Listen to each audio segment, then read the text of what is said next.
It's time for KOVC Sports. And welcome everyone here back to Charlie Brown Memorial Baseball Field. Jerry Edwards with you all day here on 1490 AM 96.3 FM KOVC, online over at newsdakota.com, and on our YouTube channel, KOVC Live. Well, for those of you wondering how that first game turned out, Valley City dropped a close one to South Border. That is now another close one they've lost, 7-6 to the Mustangs. Big thing in that game, 5 runs second inning for South Border, and it was an inning abated by some defensive miscues. South Border just slapped the ball around the field in that 5th inning. Not a single extra base hit for the Mustangs in that inning, yet they pushed 5 runs across. Sent a lot of guys to the plate, and they just put the ball in play. That's really what South Border excelled at. They got the starter, Luke Praska. Praska did, however, manage to make it through 4 innings. Valley City closed out the rest of the game with a combination of Hudson Krewald in the 5th and Adam Shenenko through a pair of shutdown innings in the 6th and the 7th. Valley City made it a game in the 5th inning with a big 3-run home run by Jack Samuelson. And Valley City put it across a couple more runs, made it 7-5. Got the game down to a 1-run game in the 6th after a Jack Samuelson sac fly, but eventually South Border was able to lock in on the mound, able to close out the rest of the festivities without much of a trouble. And Valley City, it just is another one of those games where, again, you played well enough offensively. South Border's got pitching. That's the whole thing. South Border, they've got pitching. They don't strike out a lot. And I'm not going to say they don't make mistakes. They made a handful. They made, I think, a couple errors in that game. But, again, it's kind of like, what do the errors lead to, right? Valley City scored all their runs earned. South Border, well, you look back at that 2nd inning. It's a ground ball to short, and you make the double play on that one instead of letting the ball get over your glove. You have a chance to turn 2 there, and the inning could have been over. And you get down to it to where I think it was over in left field. I think that might have been Rolsima who was running in, trying to get to that one, dove, and, I mean, he gave it everything he had and just kind of hits the tip of the glove and just couldn't quite squeeze. I mean, he gave it everything he had to get to that ball, so not a gimme by any chance, but it's kind of, we talked about almost the kind of how Valley City has lost some games this year. They've had that type of loss before where it's just like it's the one blow-up inning where the defense doesn't quite pick up the offense. The offense does enough to come back and make things interesting, but you just can't overcome the mistake. Valley City, I think, had 4 errors that game as well, so it all just boils down to doing enough to win a game, but doing enough of the little things wrong to lose a game. So Valley City drops a close one, 7-6 to South Border. Game 1 of the doubleheader. Now it's Valley City versus Kidder County, and we'll have this entire game here on KOVC, over on KOVC Live, and over on newsdakota.com. Minnesota Twins drop the finale to the Washington Nationals. So that is a rather disappointing start to the day baseball-wise here on KOVC. But Valley City going to be looking to pick up a season sweep over Kidder County. We'll go through the lineups here on our Sanford L pregame show after this break. Keep it right here on the Voice of the Valley, KOVC. Grottberg Electric believes in quality first, taking pride in the work and standing behind every project they do. They bring together the power, technology, and experience to keep your business online. The success of Grottberg Electric depends on 3 major ideals: the quality of their products, the commitment to their customers, and most of all, their customer service. Call Grottberg Electric today at 845-3010 or visit them online, grottbergelectric.com. Why choose Professional Eye Care Centers? 4 great reasons are Dr. Bone, Dr. Freilich, Dr. Jango, and now introducing Dr. Jordan Thomas, 4 of the most educated professional optometrists you'll ever meet.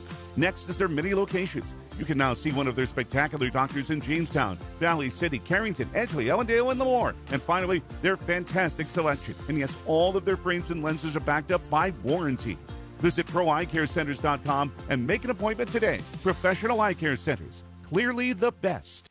Are you on the right financial path? Are all your financial professionals on the same page? At LaRue Laco Financial, you can be assured that your investment professional and tax professional are working together. Call Ryan LaRue or Chase Carpenter at 701-845-6938 for an investment professional, and tax and accounting professionals with Jim Laco and team at 701-845-1660 for a tax professional. Security is offered through LPL Financial, member FINRA SIPC. Hi, this is Clint from Central Avenue Health Mart Pharmacy in beautiful downtown Valley City, your only locally owned pharmacy since 1989. When you're locally owned, you care about your community and your customers. We offer a great selection of gifts and toys, as well as yarns, fabrics, sewing, and crafting. We are here for you from 9 to 5:30 weekdays and Saturdays 9 to 1. For all your pharmaceutical needs, give us a call, 845-5280. Health Mart, taking time to listen and care. Well, welcome back, everyone, to the Voice of the Valley, KOVC. We are over at Charlie Brown Memorial Baseball Field getting set for the second game of today's doubleheader for Valley City. Valley City lost the first game to South Porter 7-6.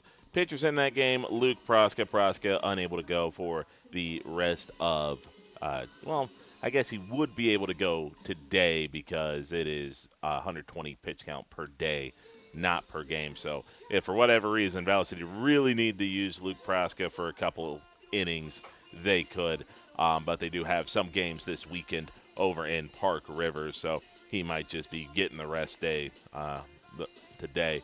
But kind of looking at the lineup here for Valley City, and a bit of tweaking going on here as we take a look at our starting lineups here on our Sanford Health pregame show, here for all, here for good.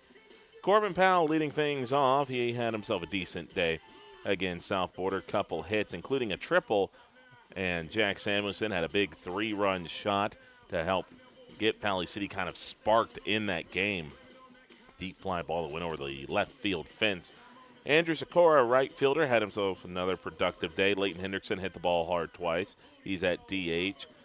Chase Coughlin, second base. James Schwer pitching today. Luke Proska at third base. Adam Shenenko at first. Parker Rolsema in left. And rounding out the lineup is going to be Brody Mueller. Rolsema finally looks like he might be starting to put the pieces together on offense, and that's really what Valley City wants. And the interesting thing I'm going to tell you is that I actually do like Rolsema in the 9-hole because he's a guy that can flip the lineup for you with his bat. Adam Shenenko can also do that, but he's more of an on-base guy rather than a batting average guy. There is a difference between the two. So I don't dislike how this lineup is constructed. I think Chase Coughlin's actually come on and provided a pretty good insight for a player that I don't know if a lot of people were looking to at the beginning of this year to kind of be in that middle of the order, but he's done a good job coming through. And the 7-6, the lineup was feisty, and despite being held scoreless through 5 innings, Valley City was getting to South Porter pitching. They were hitting them. They had runners at the corners, no outs, and looked like get a sac fly, and you end up hesitating on third base enough to get thrown out at the plate. You had runners at second and third with, I think, 1 out in the 4th. You don't score there. So the lineup gave itself an opportunity to be productive. It just kind of took that one spark to do it. Really what you want from this Valley City lineup is you want the middle of the order to be, and as weird as this sounds, usually you start top to bottom, but in the middle. You want to draw a line right at about Leighton Hendrickson. So Chase Coughlin down. What you want the combination of Chase Coughlin, James Schwer, Luke Proska, Adam Shenenko, and Parker Rolsema to do is be able to manufacture 2 runs a game. If you can have Coughlin, Schwer, Proska, Shenenko, and Rolsema produce you 2 to 3 runs a game, that sets the table for the big bats of Corbin Powell, Jack Samuelson, Andrew Sikora, and Leighton Hendrickson. And when I'm talking about produce, I don't mean get on base and come around to score. What I mean is that once it gets over to the top, those runs for my, I guess, point will no longer count. So essentially what you want is you want the bottom 5 of this order to just be able to go out, be pesky, get on base, play small ball if you have to, have productive outs, do what you have to do to be able to get runs in. And if you have a couple guys up if you have a couple guys on when Corbin and Jack come back around, that's a bonus because that's what Corbin and Jack are at the top of the lineup to do, and that's drive in those runs. So I think really the success for Valley City in terms of a sustained offense is going to start right at that line, right below Leighton Hendricks. If you get Chase Coughlin, James Schwer, Luke Praska, Shenango, and Rolsma to all kind of play as a cohesive unit and just be able to steal you 2 to 3 runs a game on offense, that's when you're going to start seeing more success from Valley City. Going to the Kidder County lineup, it is going to be Quincy Welder catching today and leading off. Left fielder and batting second will be Preston Fisher. Pitching will be Blake Binder. At short, batting fourth will be Grady Larson. First base batting fifth will be Jasper Taden. It'll be Seth DeWitts, the DH today in the 6th hole. Donovan Martin in center field, batting 7th. In the 8th hole is the second baseman, Taven Larson, and right fielder is Lucas Rauda. Eli Witt will be at third base. Seth DeWitts is a player that I got to watch in that junior varsity game Valley City played against Kidder County. And his makeup fascinates me because he's a big-body kid, and he can absolutely book it down the line. If you're watching on KOVC Live and DeWitts puts one in play in the infield, just kind of watch how fast he gets down the line. I'm actually kind of shocked they don't put him in the leadoff spot because of that speed. And I get baseball's kind of moved away from the logic of put your fastest kid at the top of the order, no matter if he hits for average or not, and let it go from there. But, I mean, DeWitt's a big enough kid to where if he gets a hold of one, like, it's going to be hit hard, and it's not going to be an easy field. And, again, with his speed, almost anything hit to the left that's not directly at somebody is going to be a hit. So I'm going to be kind of interested to see DeWitt's could be an issue in that kind of bottom half of the order for Valley City. The one thing Kidder County did against Valley City last time was they kind of figured everything out a little bit later than they probably like. Valley City kind of jumped all over them early on and looked like they had a chance to actually finish it off with a run rule, but Kidder County came back and was able to force Valley City to have to score a run. Eventually they got it with a Jack Samuelson coming in to score off a wild pitch. But you kind of look at how this season has gone for Valley City. They got out to that nice 3-0 start, and then a 1-0, then a 1-run loss to South Porter, a 1-run loss to New Rockford Cheyenne, had that big loss to Lemoore, had the 10-run win against Kidder County, 2-run loss to Thompson, 2-run loss to Langdon, had the win against Larimore. Larimore, I think, was a little bit peskier than Valley City thought because Larimore actually did a really good job of putting the ball in play and making Valley City have to go out there and play baseball. South Porter, another 1-run loss, 7-6 loss. So you kind of look at Kidder County. It was a lineup that didn't really produce a lot against James Schwer until the 5th inning. But ultimately, it was James's probably best start of the year. 7-8-9 was, I remember this vividly, 7-8-9. They had 3 straight hits against James in that 5th inning, and this was a lineup that didn't have any hits until the 4th inning. So Valley City, I think, kind of got ambushed a little bit right there, a little bit by Kidder County. And ultimately, Valley City was up 12-0 at the time. So, but it was certainly, too little, too late. But Kidder showed they had teeth. But for Valley City, they really want to go out there and get another start like they had from James Schwer, which is that he was around the zone, he's attacking the zone, and just go out there and pitch with confidence. That's what you want, James. You don't want him to be too fine. You don't want him trying to kind of scalpel his way around a lineup that didn't get a hit off him until the 4th inning. You want to go out there and really be able to go after these hitters. Now, Valley City will be the visitor on the LaRue Lockout Financial scoreboard because this was supposed to be a home game for Kidder County, but Valley City has the playable field at the moment, so it will be Valley City. Even though we're playing here at Charlie Brown, it'll be Valley City as the visiting team. So, again, going through the lineups real quick in case you missed them the last time. Corbin Powell, Jack Samuelson, Andrew Sikora, Leighton Hendrickson, Chase Coughlin, James Schwer, Luke Praska, Adam Shenango, and Parker Rolsman is the lineup. Brody Mueller is the odd man out of the lineup. He'll be in center field. Leighton Hendrickson, the DH. For Kidder County, it'll be Quincy Welder. Quincy Welder, Preston Fisher, Blake Binder, Grady Larson, Jasper Taden, Seth DeWitz, Donovan Martin, Taven Larson, and Lucas Arauda. So those are the starting 9 for both sides. Back here in a little bit with our first pitch here on KOVC and KOVC Live. At CHI Mercy Health, we believe human kindness is at the root of all healing, providing care on a human level, courage when it's needed most, and a connection that's ever present among us all. Human kindness is meant to be shared. It puts a smile on someone's face and seeks to do the same for others. Take the time to nourish what's inside and watch your life flourish outside, because taking care of yourself is an act of human kindness. Just like human kindness, happiness can come from the most unexpected places. Whether it's from your friend, your dog, or a memory, embrace it and pass it on. CHI Mercy Health of Valley City. Lever's Foods, best quality, best price. Lever's Foods, best service, they're nice. Lever's Foods, they make everything right. Lever's Foods. Happy Mother's Day from Lever's Foods. All this week, save on Our Family vegetables, $1.99. Our Family butter, $2.99. Fresh strawberries, 2 for $5. And boneless beef ribeye steak, only $17.99 a pound. Deliveries available by calling 845-1732. Lever's Foods, Valley City.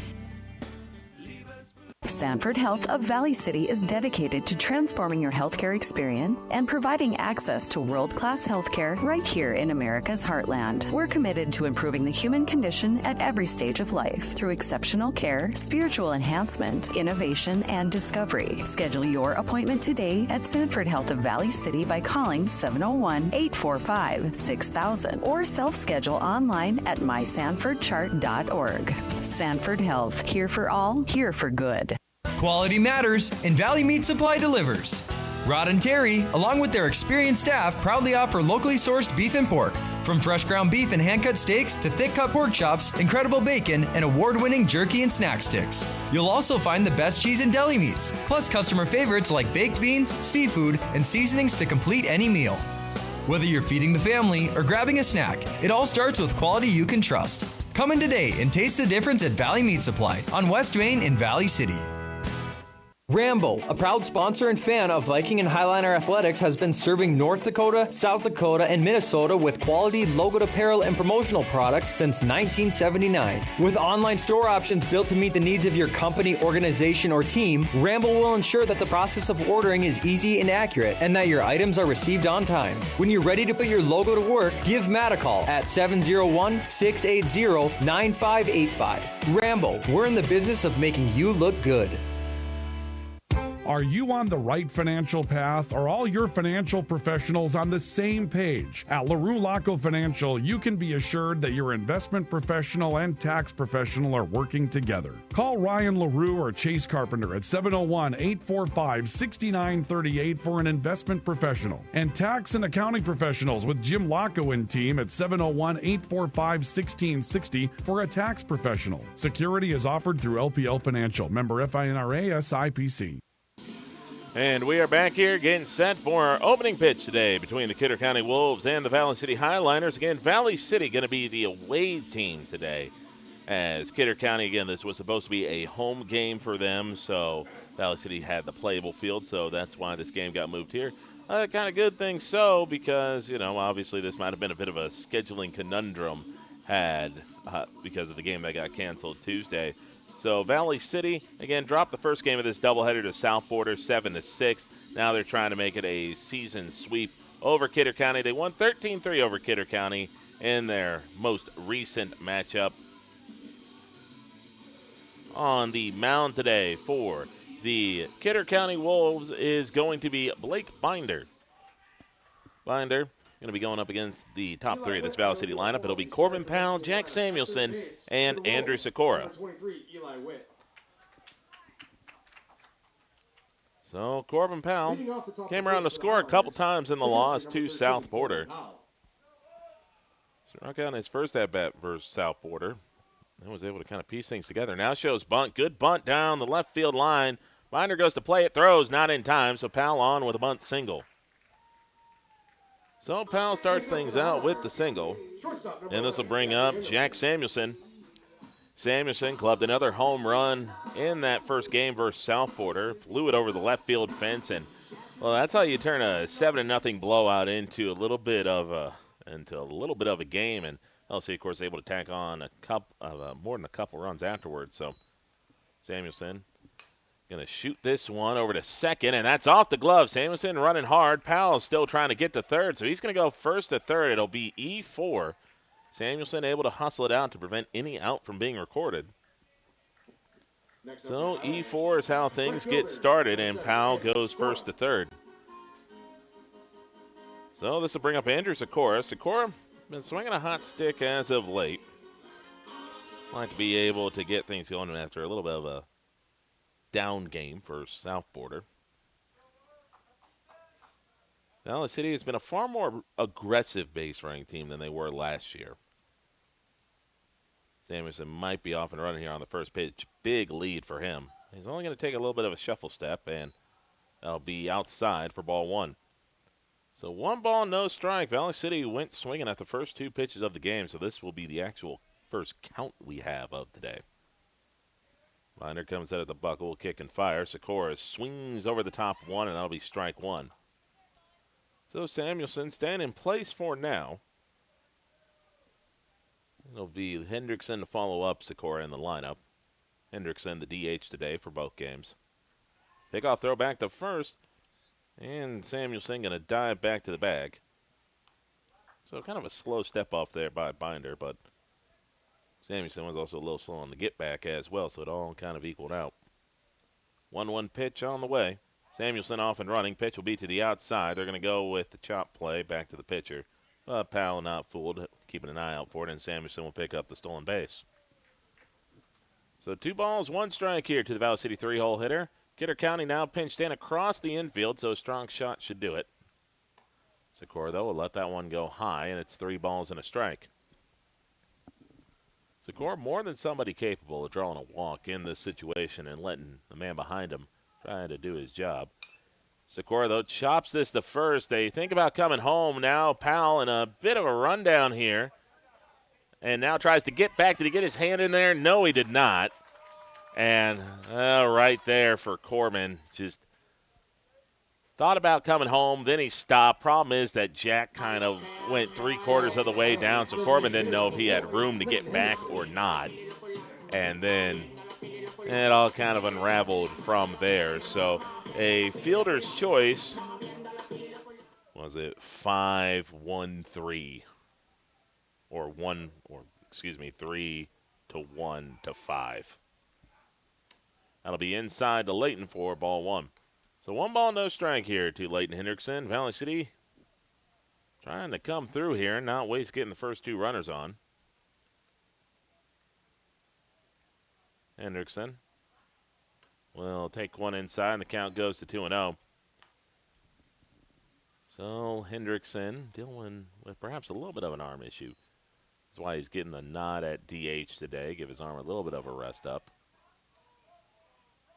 So the 2-0 pitch, and Valley City will end up stepping back to the bags after Binder steps off the mound. Samuelson off and running. Throw is going to get into the outfield, so Valley City's going to get a run across here. Sikora going to go first to third on the throwing error. So Valley City gets a run in.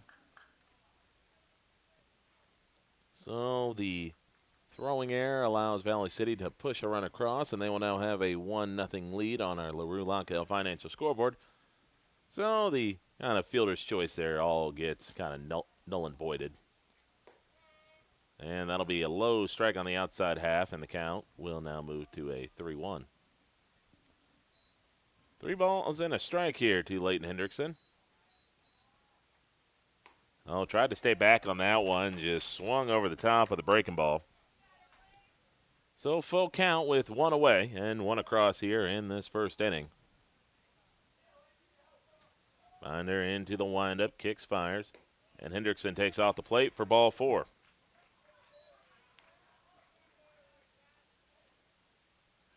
So Hendrickson able to draw the walk there. Second baseman, number 1, Chase Coughlin. This will bring up Chase Coughlin. Coughlin at second base today. Coughlin been someone that's been getting better offensively as the season's kept going on. Followed up behind him will be James Schwer and Luke Proska, who probably both would like to see a jolt up in their numbers as well. 1 run on our LaRue Lockout Financial scoreboard. Officially 2 hits on there as well, along with a couple of errors. So no balls and a strike. Layton, no stranger to taking off and running in a situation like this. Skies this one up into the air. Kidder County sending 3 men after it. Pitcher and Binder will make a catch right in front of the foul line. So the pop out to the pitcher will be the second out, and this will bring up Valley City's pitcher, James Schwer. Now for the highlighters, the pitcher, number 12, James Schwer. Well, Valley City certainly has sent a lot of men on base and has certainly sent a fair chunk to the box.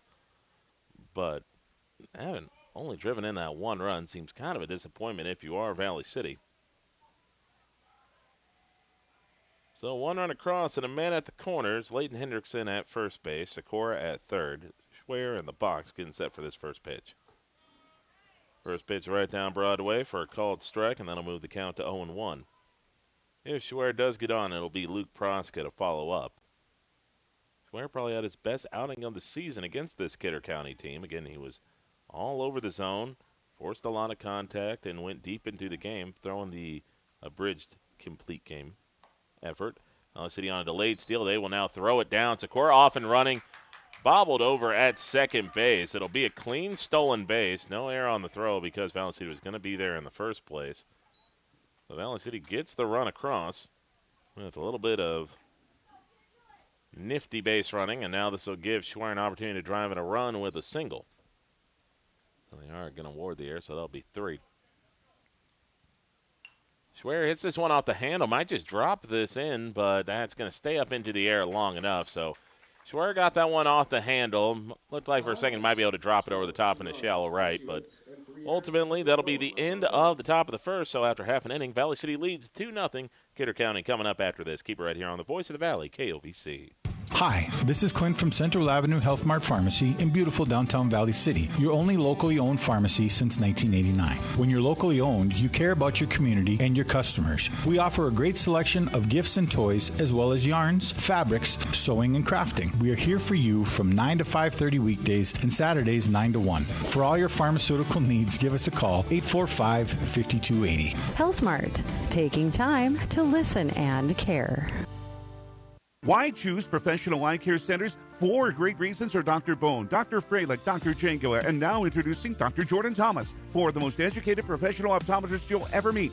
Next is their many locations. You can now see one of their spectacular doctors in Jamestown, Valley City, Carrington, Edgeley, Ellendale, and more. And finally, their fantastic selection. And yes, all of their frames and lenses are backed up by warranty. Visit ProEyeCareCenters.com and make an appointment today. Professional Eye Care Centers. Clearly the best. Sanford Health of Valley City is dedicated to transforming your healthcare experience and providing access to world-class healthcare right here in America's heartland. We're committed to improving the human condition at every stage of life through exceptional care, spiritual enhancement, innovation, and discovery. Schedule your appointment today at Sanford Health of Valley City by calling 701-845-6000 or self-schedule online at mysanfordchart.org. Sanford Health, here for all, here for good. So James Schwer out on the mound today for Valley City. I think rocking a new glove, unless I might have missed it the last time. It's a kind of a teal and pink glove. Pink, just the color that James likes to wear out there on the baseball field. And the teal, I guess, kind of very much resembles Columbia blue if you squint hard enough and far enough away. Schwer going to come out here and try to duplicate the success he had against Kidder County his first effort. Again, a lot of that was because he went and attacked this Wolves lineup. Now, granted, it was also much colder than it is right now. So it's going to be kind of interesting to see if the bats warm up as well. And a reminder, Kidder County went through the third time, started to get to him a little bit. So we'll see how this one all plays out. So James Schwer, to start out this first inning, will be facing Quincy Welder, the catcher. First pitch bounced it in the dirt, and that'll be ball 1. I think the best way you can describe Valley City pitching to start this year is unfortunate. I think is that the stats probably aren't what they like, but I feel like that they haven't been helped out much by the guys behind them as well. Wilder, though, up in the count early. 2 balls and no strikes. I'll be right down Broadway for a called strike, and it'll be 2-1. So it'll be Wilder, Fisher, and Binder to lead off this first inning for the Wolves. This will be hit out into left field. That's sinking, and that'll get down for a leadoff single. So after taking 4 innings to get a hit off Schwer the last time they faced, they start off with a leadoff single, and this will bring off Fisher. Fisher over in left field today. Corbin, of course, with a good arm behind home plate. Not many teams challenge the arm of Powell. Schwer will take a look back at the runner and kick and fire, and that'll be off the plate, and it's 1 ball, no strikes. Another key thing for Valley City is going to be the defense behind James Schwer. And we've seen it multiple times this year. Valley City has an opportunity to limit an inning, and an error lets the inning drag on. Schwer holding the runner on, and we'll fire one in there for a strike, and it's 1 ball, 1 strike. Happened a few times in that game against South Border, including one in what would have been the 5th inning, I believe. 1-1 pitch by Schwer, alone in the dirt. Powell able to block it. Welder will stay over at first base. It was a ground ball to third base that Valley City didn't get their glove to. And the next batter hits one off the wall in right field. So it should have been a 1-2-3 inning, turns into a inning that ultimately ended up being quite crucial in the end of things. Schwer will step off the mound and kind of fake a pickoff to first base. So Fisher, another lefty for this Wolves lineup, standing in the box. James will get him to swing at a high fastball, and that'll be fouled way up and over everything, and the count will be 2-2. 2 balls, 2 strikes, just underway here over at Charlie Brown. Valley City with this early 2-0 lead on our LaRue Lockout Financial scoreboard. Game time temperature of 60 degrees. Schwer looks back and will fire, and that'll be swung on and missed. Powell able to keep it in front, and that'll be out number 1. So good fastball there by Schwer to get the swing and a miss. And this will bring up Blake Binder. So the Binder followed up by Larson. Another lefty for this Kidder County unit. Schwer pickoff throw the first. Not a bad looking pickoff throw, but the runner back with a dive. Schwer doing what you're supposed to, which is kind of aim it right at the pretty much ear flap of the runner when they're diving in. You lead the target a little bit so your first baseman has a chance to get them. And if you miss the first baseman, the runner keeps it in play for you.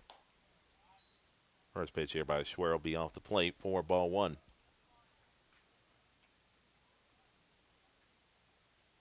Oh, Schwer trying to work around here, a leadoff single.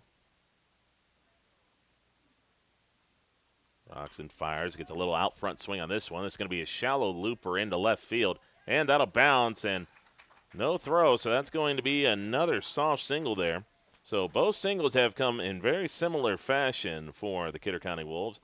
Late swings that just dunk the ball down into shallow left field, and, well, Rolsma has not been able to get to him, and not really has been justified for diving for either of them either. Didn't look like he was going to get to either of them with a dive, and he dives and misses.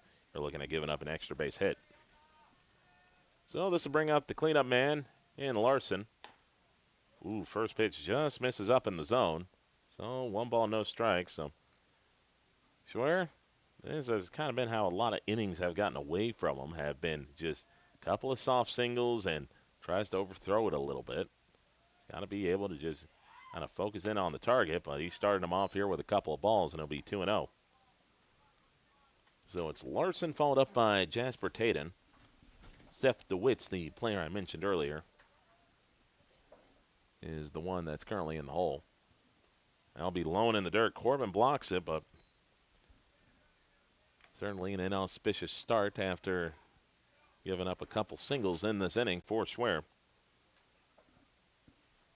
So 3-0 pitch coming up here. Schwer wants to avoid loading the bases here. Schwer takes a deep breath, looks back at second, kicks, fires, and fastball in there for a strike. And well, it's probably a welcome relief for Schwer. He's probably wondering why that first pitch was in a very similar location, wasn't given to him that time. Big difference between 3-1 and 2-2. So the 3-1 pitch upcoming. That'll be a little. It looked like he went around on a check swing, but they're going to say that he didn't, so that's going to be a walk. A little surprised Corbin didn't try to appeal that. Now batting number 10, Taden Jasper. So Taden Jasper coming up next.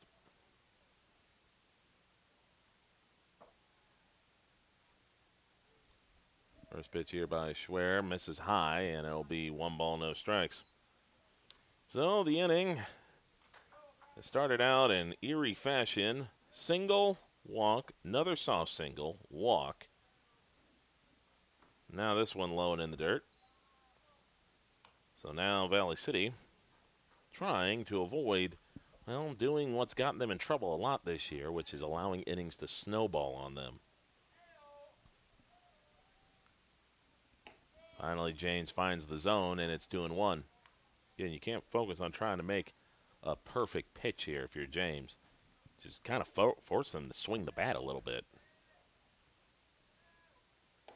I'll be swung on a miss, and the count goes to 2-2. Again, this is where you kind of have to have the psychology a little bit of how to manage a pitching staff, is that right now you got to go out there and try to convince James that they've only put – well, they're going to hit this one well to left field. Rolsma on his horse, and the only thing he can hope for is this going to hop the fence, and it does. So that hops the fence for a ground rule double. So, and nobody from Kidder County knows it. So 2 runs will come in to score. It'll be second and third. So Kidder County ties the game. I was about to say, until that double so rudely interrupted me, that we were trying to go out there and tell James potentially is they put 2 bad swings on you and they bloop 2 hits on you. Outside of that, they really haven't swung the bat on you at all.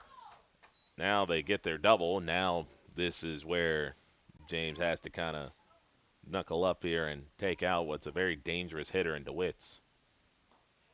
First pitch misses low, and the count will start 1-0. So single, walk, a strikeout mix in there, and a ground rule double to drive in 2 RBIs. So Seth DeWitt's the DH in his first AB. That'll miss low, and it's 2 balls, no strikes. So 2-0 here. Schwer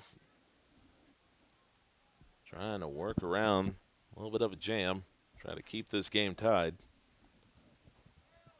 2-0 pitch, that'll miss high, and it's 3-0.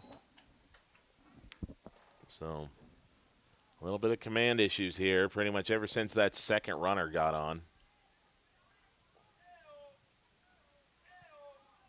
3-0 pitch here by Schwer. In there for a strike, and it'll be 3-1. DeWitt's taking all the way on that one. Center fielder Donovan Martin will be the next one due up, followed up by Taven Larson. 3-1 pitch here for Schwer.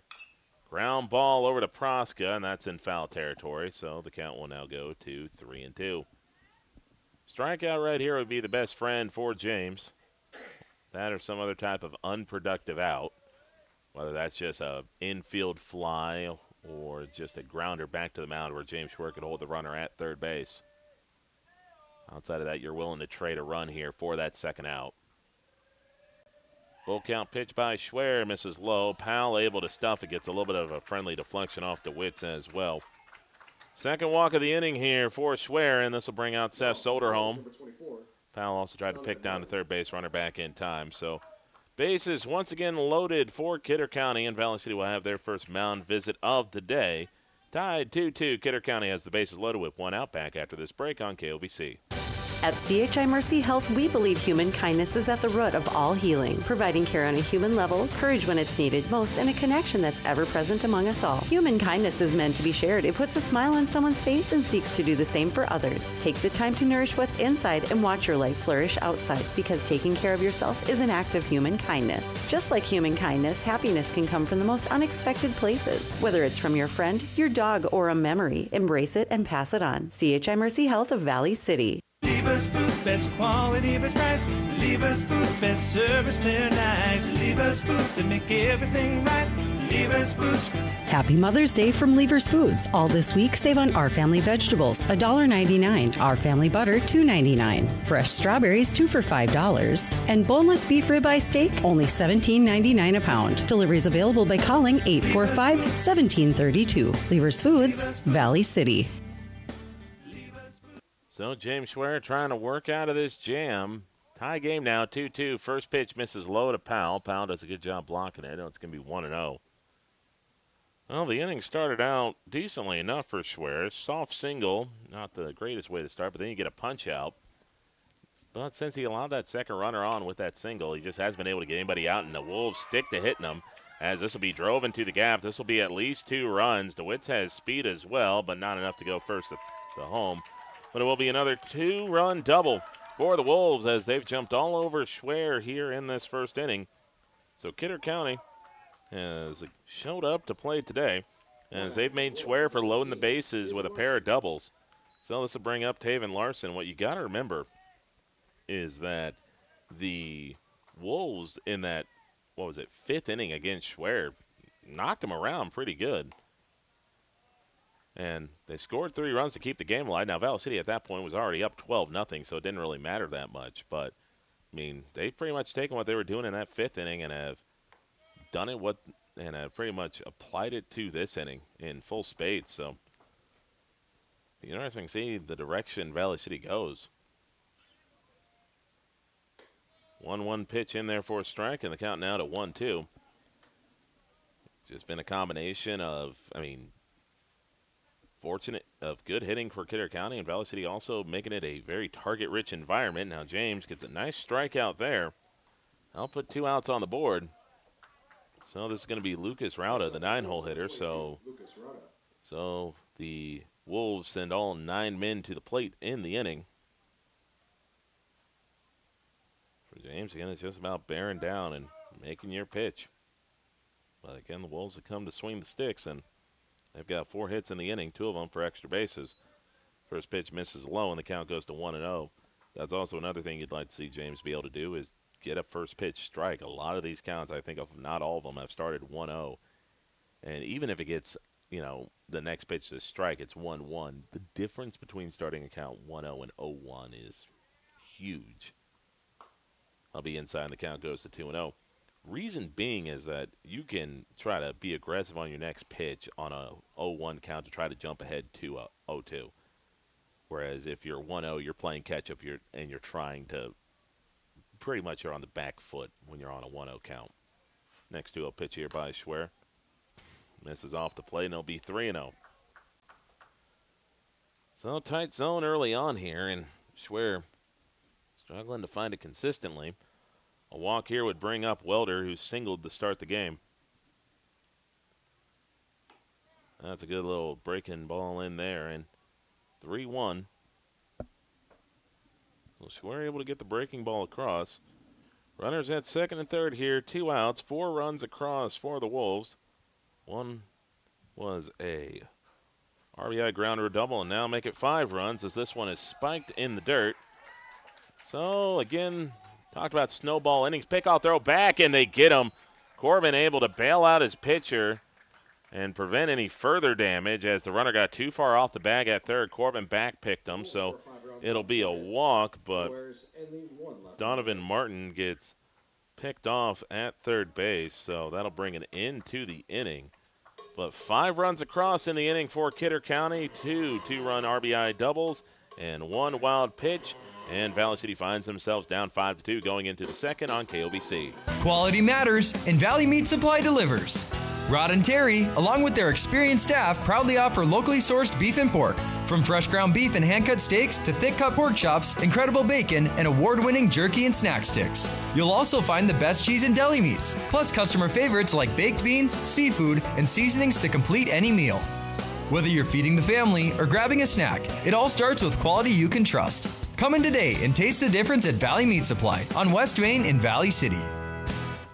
Rambo, a proud sponsor and fan of Viking and Highliner Athletics, has been serving North Dakota, South Dakota, and Minnesota with quality logoed apparel and promotional products since 1979. With online store options built to meet the needs of your company, organization, or team, Rambo will ensure that the process of ordering is easy and accurate and that your items are received on time. When you're ready to put your logo to work, give Matt a call at 701-680-9585. Rambo, we're in the business of making you look good.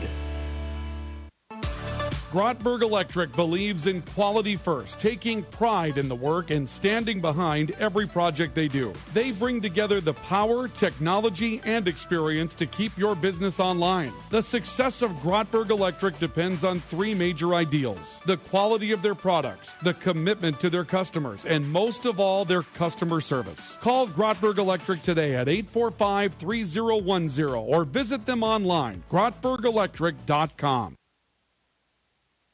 Luke Proska set to lead off the inning for Valley City. 7-8-9 coming up. So this is a golden opportunity really for Kidder County to kind of get they seized the momentum in the last inning. Proska bats this one back to the pitcher. Throw to first is in time. So that'll be a quick out, number one. But this is going to be an opportunity really for the Wolves to kind of seize control of this game early. And you might look at the LaRue Lockout Financial scoreboard, see it says 5-2. Kidder County, wonder, well, have they not seized control of it already? It's like, well, what we know about Valley City is at the top of the order hits the pitching staff at Kidder County very well. First pitch here to Shenenko, and he'll bloop one into shallow right field. Right fielder coming in, dives and can't make it. Shenenko's got a chance to get two out of this, and he will. So Shenenko gets a double. So Shenenko drops it right in front of the outstretched arms of Rauda and able to hustle it out for a double. So this will bring up Rolsema. The reason why I was saying if you can get through this 1-2-3 or scoreless is that what it does is allows you to take your hot order and put it back out there against perhaps a pitcher that might be a little rattled and Schwer and extend your lead. Again, 3-run deficit Valley City, you know they can make this a game. But it's going to come down to can Kidder County hold it. Valley City's also offensively going to have to step up to the plate literally as well. So 1 ball, no strike here to Parker Rolsema. And at second base, it's Shenenko. Rolsema's high chopper to third, and that'll kick foul. It'll be 1 ball, 1 strike. So Rolsema in left field today. Had a busy bottom of the first inning. Had a couple balls drop in front of him, and you know, that kind of maybe shifted his positioning there a little bit, not wanting to get beat, you know, on a shallow pop-up, and one gets over his head, and now he'll wear one in the back. So Valley City will send the tying run to the plate in Corbin Powell. So this is the part of the order where Valley City has done the most damage this year, not surprising, with Powell and Samuelson being probably two of the most surefire, locked-in, all-state caliber players you can have. So Powell stepping up here. Chance to tie the game with one swing of the bat. And he hits this one to deep left field. If it's fair, it's going to be trouble, and it's foul. Well, Powell yanked it down the left field line, and, well, not too terrible of a wind blowing today, but just know that any ball that starts left is going to keep going left. Very rarely do you, especially for righty, do you hit one down the left field line and it hooks back into play. So always going to be trouble right there trying to keep it fair. So 0-1 pitch coming up here with 2 men on for Valley City and 1 man down, trailing by 3. Powell gets a dot on the outside corner, and that'll make it 0-2. So no balls, 2 strikes. Samuelson, the next man due up. He reached off an E4 his last time up. That's going to be a drop strike, and now a little bit of a late decision there by Shenenko to run.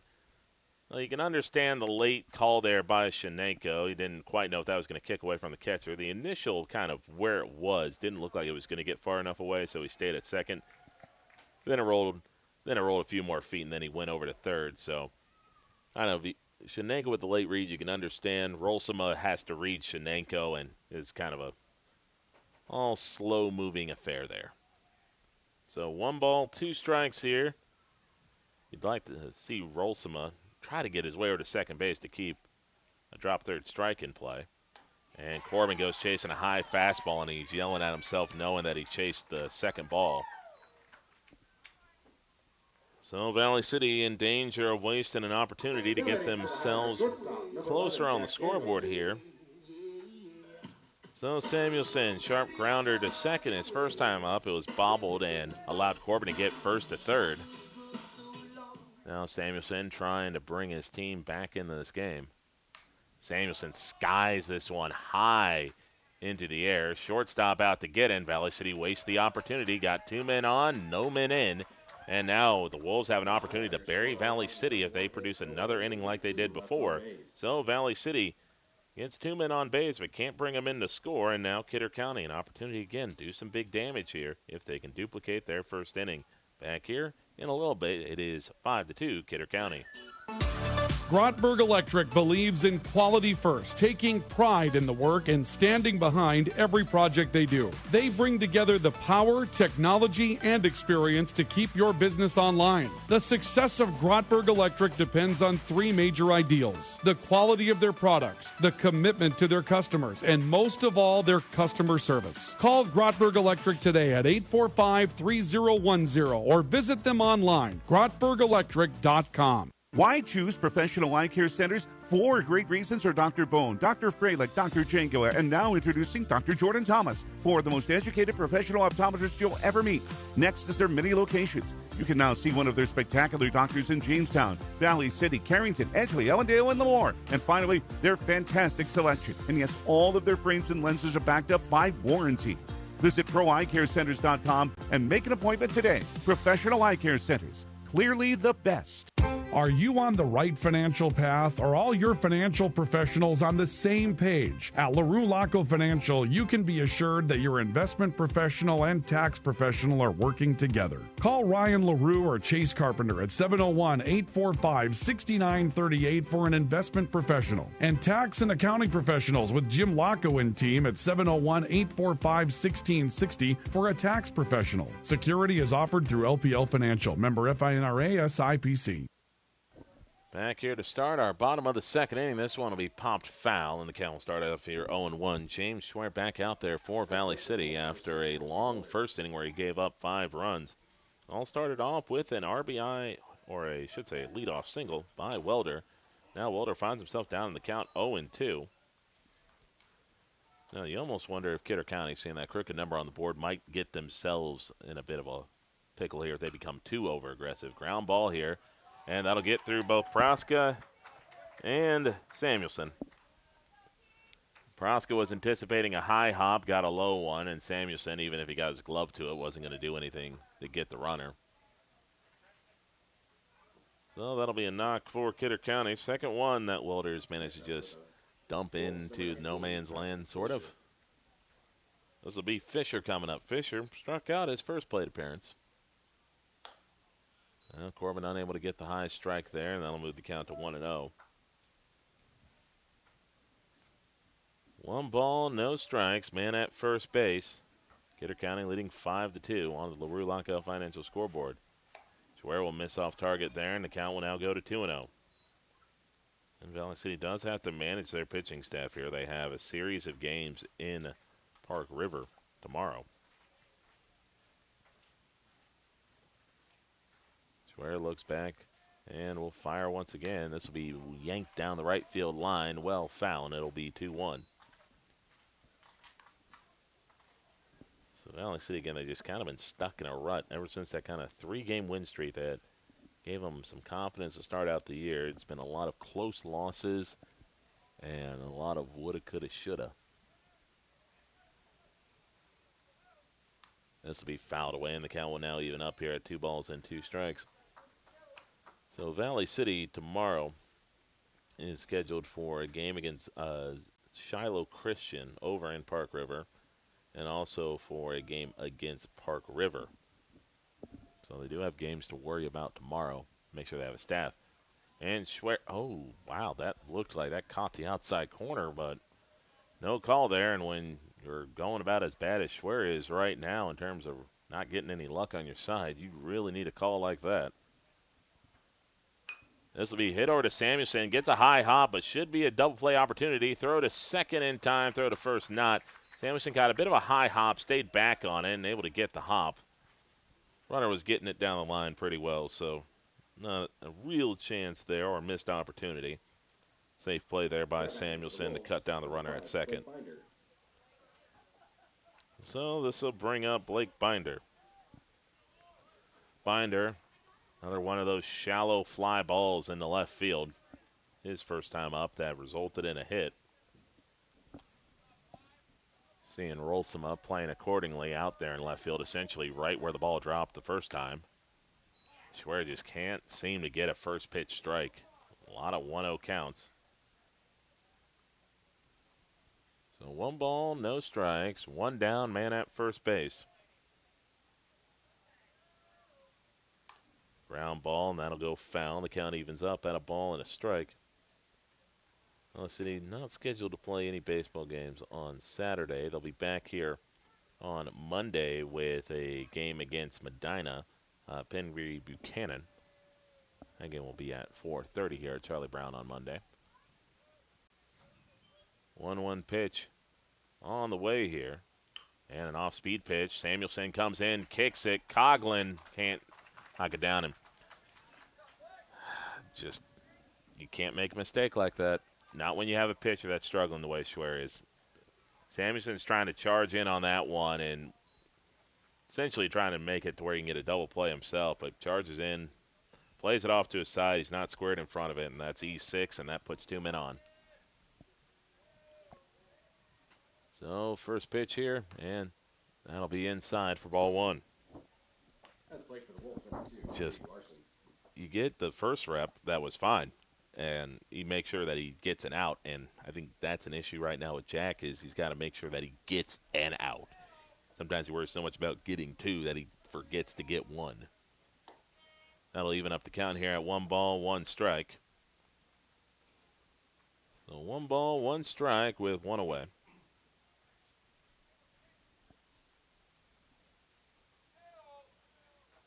Schwer looks back at second. Another ground ball here. Proska gets this one, and he rolls it over the second, and that'll get through. And just so, referee, I think, called interference. So the referee calls interference. So the runner is out going to third, and the runners at second and first will both be allowed to keep their base. I mean, that's. I don't agree with that call at all. And Kidder County's probably got every right to be a little miffed on the play. So it's 2 outs, but it's just Proska right there. Here's the reason I don't agree with the call. Is Proska could have easily slapped the tag on the runner at third. Instead, he tries to throw around the runner at third who's running in the baseline. Like, to me, that's more of a player taking the hard way than not making the play in front of him. Kidder County's not going to make too much of a fuss about it. I'd be a little cross if I was on that one.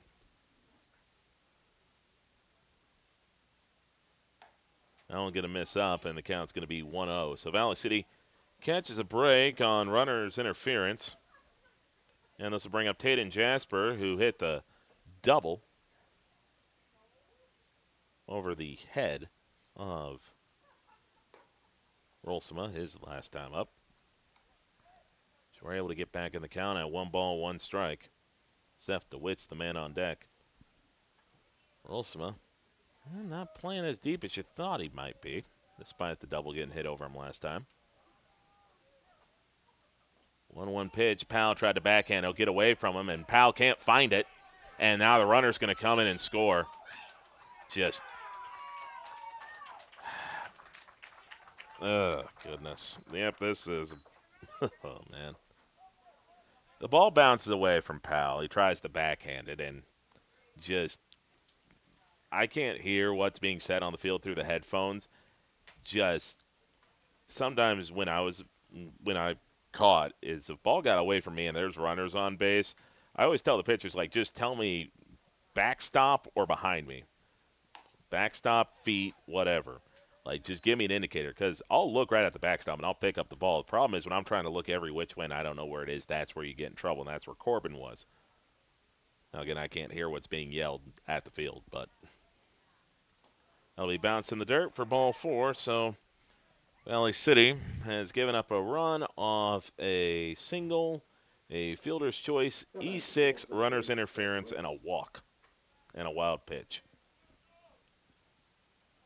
It's just one of those games right now where just if you're trying to figure out what could possibly go wrong, yep, the answer is yes. That's about what's gone wrong for Valley City in this one.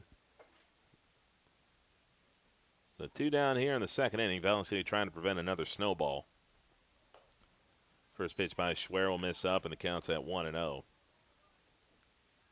So again, Valley City with those 2 games in Park River tomorrow, you're going to wonder how much they're going to give James Schwer a leash to pitch, knowing that he's probably already burned up today. He's already at 65 pitches, I believe.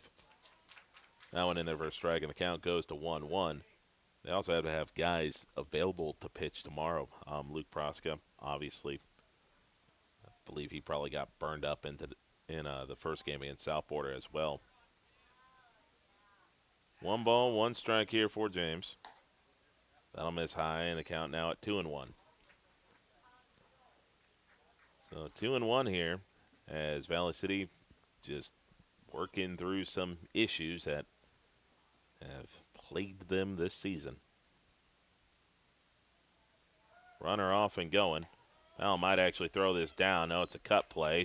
Samuelson throws it back and throws it away.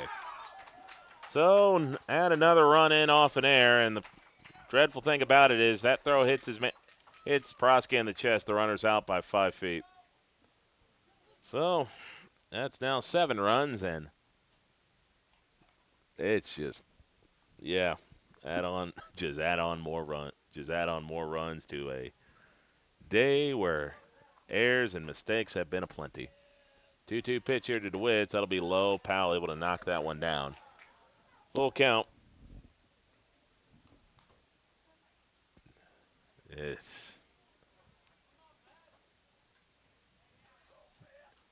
don't know if the South Border game's weighing on the mind, but there's been a lot of overthinking in this game right now for Valley City.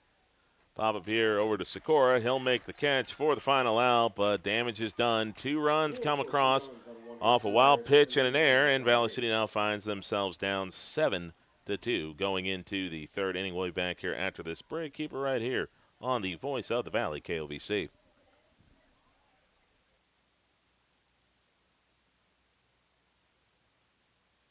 Hi, this is Clint from Central Avenue Health Mart Pharmacy in beautiful downtown Valley City, your only locally owned pharmacy since 1989. When you're locally owned, you care about your community and your customers. We offer a great selection of gifts and toys, as well as yarns, fabrics, sewing, and crafting. We are here for you from 9 to 5:30 weekdays and Saturdays 9 to 1. For all your pharmaceutical needs, give us a call, 845-5280. Health Mart, taking time to listen and care. At CHI Mercy Health, we believe human kindness is at the root of all healing, providing care on a human level, courage when it's needed most, and a connection that's ever present among us all. Human kindness is meant to be shared. It puts a smile on someone's face and seeks to do the same for others. Take the time to nourish what's inside and watch your life flourish outside, because taking care of yourself is an act of human kindness. Just like human kindness, happiness can come from the most unexpected places. Whether it's from your friend, your dog, or a memory, embrace it and pass it on. CHI Mercy Health of Valley City. Lever's Foods, best quality, best price. Lever's Foods, best service, they're nice. Lever's Foods, they make everything right. Lever's Foods. Happy Mother's Day from Lever's Foods. All this week, save on Our Family vegetables, $1.99. Our Family butter, $2.99. Fresh strawberries, 2 for $5. And boneless beef ribeye steak, only $17.99 a pound. Deliveries available by calling 845-1732. Lever's Foods, Valley City. 7-2 as we begin our top of the 3rd inning. Valley City finds themselves trailing to Kidder County, a team they beat 13-3 the last time they played. Problem for Valley City, well, errors and missed opportunities. Andrew Sikora coming up here to start off this third inning. Sikora swings and misses at that one, and the count will start off here at 0-1. It's just not getting out of their own way. Walks, couple of doubles and walks. Killed him in the first inning. That one off the plate, and the count goes to 1-1. That last inning, you have an opportunity to get out of it without any damage on a double play ball. You miss the double play ball, and the inning spirals away from you there.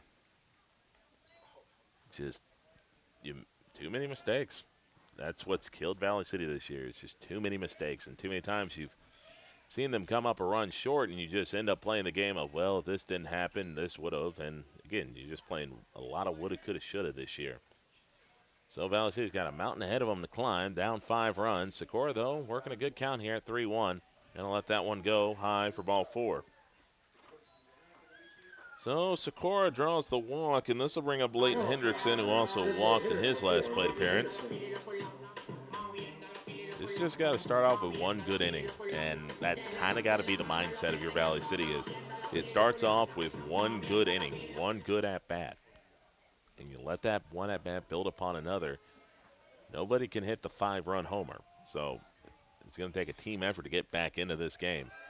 Sikora off and running on the pitch. Throw down is not in time, and the ball gets out into the outfield, so Sikora will make it over to third, and for a moment it looked like manager Seth Soderholm was potentially thinking about sending Sikora around third base, but he's going to keep him there. So throwing error will get Sikora down to third base, give him another stolen base. So Sikora really has turned into a stolen base threat this year for Valley City. So this will give Hendrickson an opportunity to drive in a run that could get Valley City within slam distance. That pitch misses, and the count will be at 2-0. 2 balls, no strikes to the Valley City designated hitter. Hendrickson got locked up on that one a little bit, but that breaking ball misses up and inside, and it'll be 3-1, or 3-0, excuse me.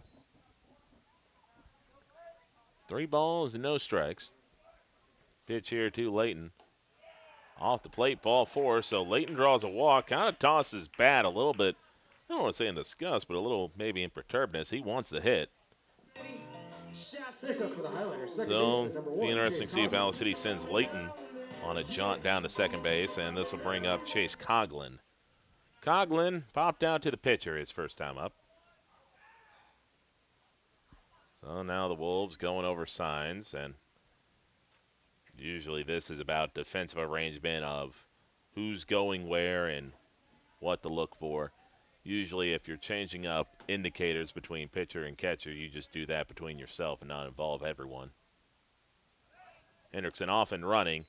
Throw's going to go down, and Valley City gets potentially caught. Sikora, though, stumbles a little bit trying to get away, and he'll make it down to third base. So the Wolves ran a cut play, and Sikora kind of fell for it a little bit, got back to the bag on a feet-first slide, and, well, Kidder County essentially hands back the run Valley City gifted them off their own kind of bungled cut play.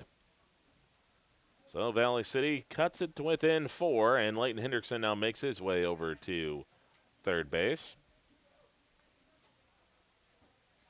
And this is going to be hit by Coughlin down the left field line, and that'll stay fair for a single and an RBI.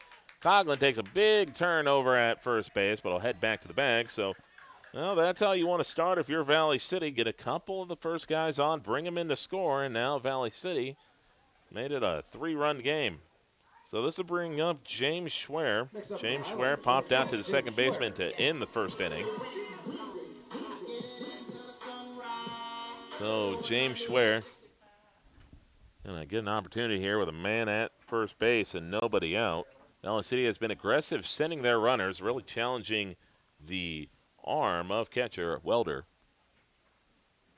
Schwer hits this one foul. Looks like he might have fouled it off his own leg.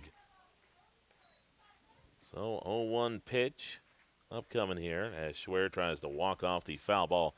It's amazing. You got all these Evo shields, leg guards, arm guards, whatever guard, and you always hit the ball where you're not covered up. Every single time.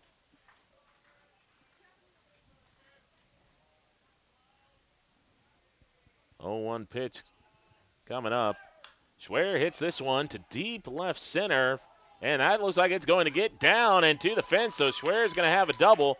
Valley City going to wave the man around third. He had to check up a little bit, making sure that ball got down, but it will be no problem as they bring in the man to score. So James Schwer gets a much-needed RBI double, and Valley City back within 2.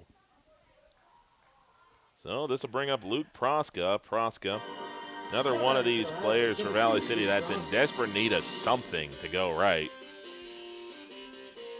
And now Kidder County going to bring out a coach for a mound visit, so we'll take the quick pause here. Keep it here on KOVC. Valley City within 2, man at second with 1 out.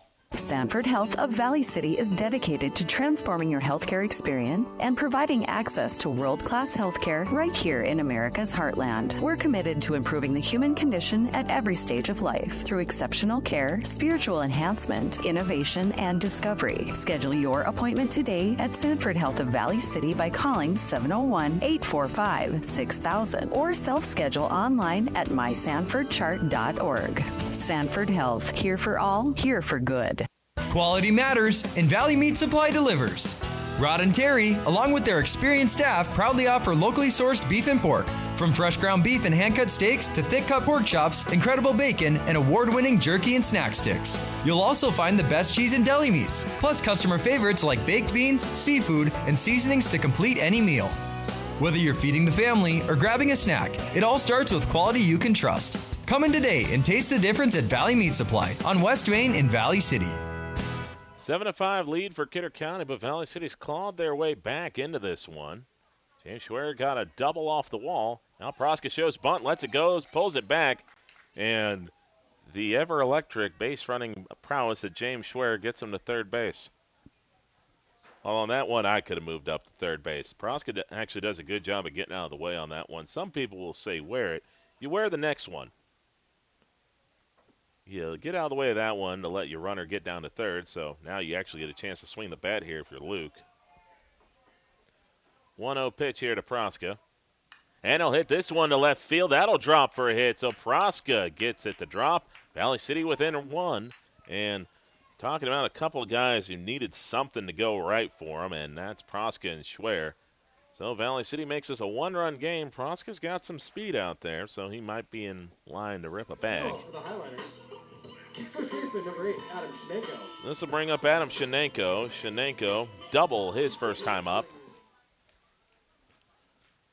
It looks like Proska is taking off and running, and he will throw down. This one's a better one. It's a one-hopper. So it looks like Welder's starting to get more dialed in from behind the plate. He was kind of sailing the throws early on, leaving them high into the shortstop side. Now he's throwing them on a one-hop, but you never want to try to make a tag on a runner stealing second behind second base. It's not going to be optimal. And that'll run inside, and yeah, I thought it hit Shenenko, and it did, so it's weird. Sometimes, you know, you get the big dud that just it hits the guy and the ball falls flat to the ground, and you know exactly it hit him. And then sometimes you just hear like this little, it sounds like just a ruffle. And, you know, there are some guys that, you know, are experts at getting hit by pitches, and it is kind of a skill set. You got to be willing to get up on that line, and kind of the guys who have mastered it for Valley City would be Shenenko and kind of, I would say, Sikora. Rolsema hits a high chopper to third. Throw over to second is in time, but Rolsema able to prevent a double play. So Rolsema gets the tying run over to third base. Interesting to see what Valley City's going to do here with Corbin. Next up for the Highlanders, catcher number 13. So Shenenko gets cut down at second. And again, talking about what they're going to do with Corbin here. Are they going to have him take a pitch so they can get Rolsema over to second and give them a chance to take the lead here with 1 out? Or are they going to have Corbin try to swing away here and make something happen? Again, Corbin's got enough speed. It's going to be hard for Kidder County to double him off, but and some coaches more aggressive in this situation, some more reserved. And Rolsema doesn't get a big lead from second. And Corbin's going to hit this one off the handle in the no man's land, and that's going to drop. Proska was tagging up. Going to relay this one in, so the runners move station to station. Froska comes in to score. Powell able to fight off a single into left field for an RBI. And this will bring up Jack Samuelson. Number 11, Jack Samuelson. Jack Samuelson trying to come through here. Ended the second inning with a fly out. Samuelson, a little late swing on that one, and the count will start off here at 0-1.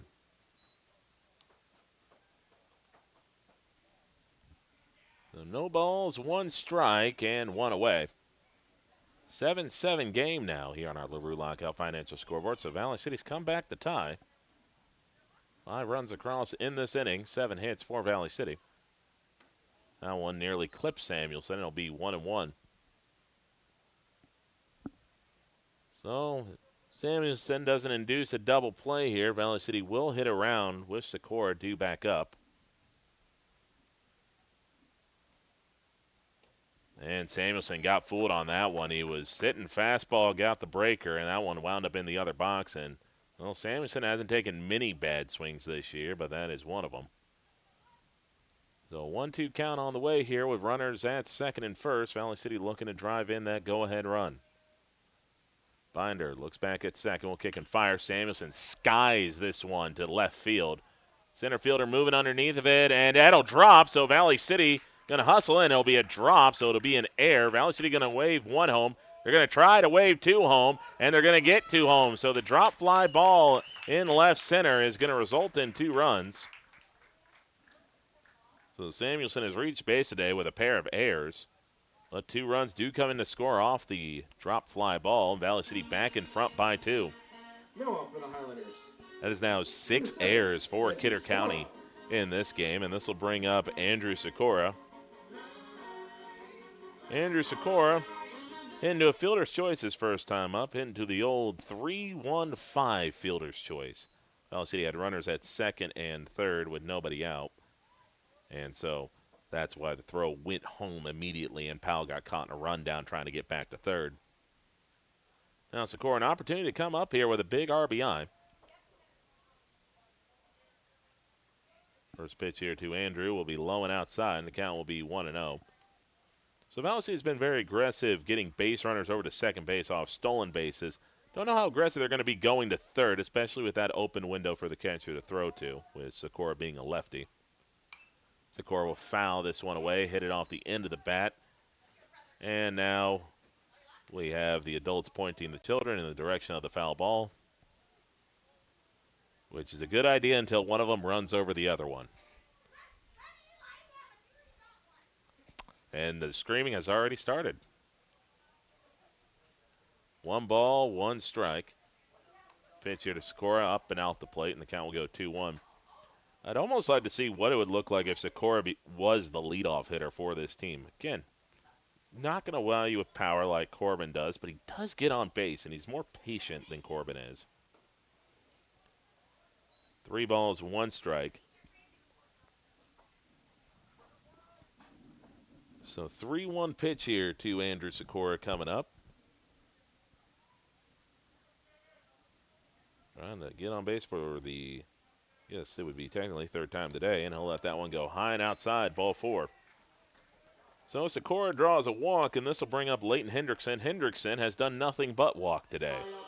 Now for the Highlanders, designated hitter number 4, Leighton Hendrickson has walked twice today, and you know he's itching to get something fat to hit in the zone. So 7 runs across in the inning for Valley City. They lead 9-7 on the LaRue Lockout Financial Scoreboard. Leighton hits this one to left, and that's going to get over the left fielder's head. It'll be a double for Hendrickson. Question is, will they wave around Sikora? And they will. Sikora trying to go first to third. Throws, going to 2-hop in, and Sikora gets back. Now throw down to second. Hendrickson caught in a rundown. Throw down to third. Pickle. Sikora tries to dive back, and Hendrickson dives back, and he makes it. So Hendrickson, well, he's acting like he's riding a horse, getting off his celebration at second base. He almost looked like the rear end of a horse trying to get back to second base, but he makes it, so it looks cool. But that's a big two-run RBI double by Leighton Hendrickson. 11-7. Valley City now in front, 9 runs across for the Highliners. Coughlin, that was nearly good. And Coughlin's just able to kind of hit that one just a smidge more on the barrel. He pulls that one down the line, and where the right fielder is, that might be 3 for Cogs. 0-1 pitch, Coughlin late on that one, and Valley City certainly does not want this inning to end with 9 runs across. Coughlin had an RBI single in his first at-bat in the inning. And Cog will go swinging to that one and can't catch up to it, so this will bring up James Schwer. And this will also be the pitching change coming up here for Kidder County. So 9 runs across for Valley City in this inning. That'll knock Binder out of the game. So Valley City recaptures the lead and will face a new pitcher with 2 outs. Back here after the break on KOVC. Ramble, a proud sponsor and fan of Viking and Highliner Athletics, has been serving North Dakota, South Dakota, and Minnesota with quality logoed apparel and promotional products since 1979. With online store options built to meet the needs of your company, organization, or team, Ramble will ensure that the process of ordering is easy and accurate and that your items are received on time. When you're ready to put your logo to work, give Matt a call at 701-680-9585. Ramble, we're in the business of making you look good. Are you on the right financial path? Are all your financial professionals on the same page? At LaRue Laco Financial, you can be assured that your investment professional and tax professional are working together. Call Ryan LaRue or Chase Carpenter at 701-845-6938 for an investment professional. And tax and accounting professionals with Jim Laco and team at 701-845-1660 for a tax professional. Security is offered through LPL Financial. Member FINRA SIPC. Hi, this is Clint from Central Avenue Health Mart Pharmacy in beautiful downtown Valley City, your only locally owned pharmacy since 1989. When you're locally owned, you care about your community and your customers. We offer a great selection of gifts and toys, as well as yarns, fabrics, sewing, and crafting. We are here for you from 9 to 5:30 weekdays and Saturdays 9 to 1. For all your pharmaceutical needs, give us a call, 845-5280. Health Mart, taking time to listen and care. Why choose professional eye care centers? 4 great reasons are Dr. Bone, Dr. Freilich, Dr. Jangoa, and now introducing Dr. Jordan Thomas, 4 of the most educated professional optometrists you'll ever meet. Next is their many locations. You can now see one of their spectacular doctors in Jamestown, Valley City, Carrington, Edgeley, Ellendale, and more. And finally, their fantastic selection. And yes, all of their frames and lenses are backed up by warranty. Visit ProEyeCareCenters.com and make an appointment today. Professional Eye Care Centers, clearly the best. So it'll be James Schwer coming up. He finally got something to go right for him in this season. It seems like got a big double his last time up to drive in a run. Would love to see another double from him in this one to help kind of increase the lead for Valley City. Schwer trying to go the opposite way, catches some funny English. Now he's going to hustle it out. Valley City going to try to score the man from second base, and they're just going to hesitate on the throw. I mean, in the book, it's a line drive. In the book, it's a line drive. In actuality, that was the cue shot of all cue shots. Just the second baseman, I think the first baseman got crossed up. Who was going to go for it? On that one, that's the second baseman's ball all the way because it's too strong for the pitcher. So second baseman, that one, you just got to come over there and make the play on it. And now James Schwer in a rundown, bobbled, and, well, Mr. Electricity, James Schwer makes his way to second base. So James Schwer was dead to right at first base. He just took off and ran, and, well, the ball went out of the glove of the first baseman. So Eli Witt, the new pitcher on the mound, is looking back and saying, like, you've got to be kidding me at this point. So Luke Proska had an RBI single his last time around. Now he'll take high there, and it'll be 1 ball, no strikes. So 1 ball, no strikes here to Luke Proska. Valley City has already hit around in the inning. Proska takes a monster rip at that one, but comes up empty, and it's 1 ball, 1 strike. So Valley City has kind of broken the scoreboard here at Charlie Brown. He scored 10 runs in the inning, and it shows up as 0. So 1 ball, 2 strikes. Thing is, the context clues are probably good enough so people can infer what happened in the third. If Valley City scores 1 more here and it goes to 11, they just spinal tap this inning. It'll be kind of an interesting one for people to pick out which inning Valley City scored the double-digit runs in. Because it could be either. 2 balls, 2 strikes with 2 away. 10 runs across in the inning for Valley City. That'll be off the plate, and it'll be a full count at 3-2. Shenenko, the next man due up. He was hit by a pitch his first time around. So Witt trying to just get his team back to the dugout. And that one off the plate for ball 4. So Proska, patient AB, and this will flip things to round 2, Adam Shenenko. Now batting, number 8, Adam Shenenko.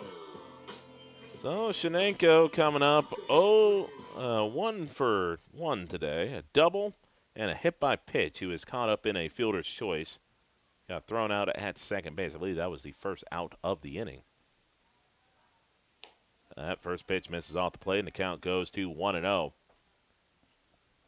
1 ball, no strikes. 2 down, 2 runners on here for the 8-hole hitter for Valley City.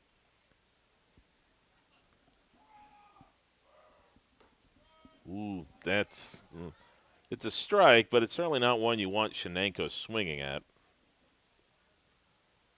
It looked a little low and off the plate.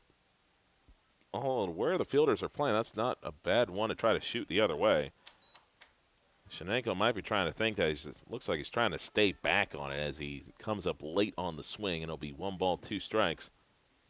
So 1 ball, 2 strikes. Again, Shenenko shoots this the other way. There's a massive hole. Yeah, that's not a bad little breaking ball Witt through right there. That one started in right off the elbow of Shenenko, and then was darting inside, and Shenenko with a protect swing will foul that one away. Do have to mention here, drop third strike is in play with 2 outs. So 1 ball, 2 strikes, and 2 men on. Shenenko trying to keep this monster inning alive for Valley City. Schwer off and running, and that'll be fouled away. That was a pretty good jump there by James Schwer.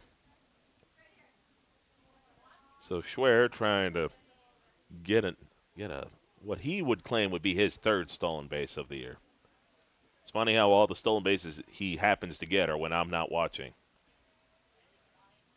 Shenenko, another swing, another foul ball. So he's being pesky right now.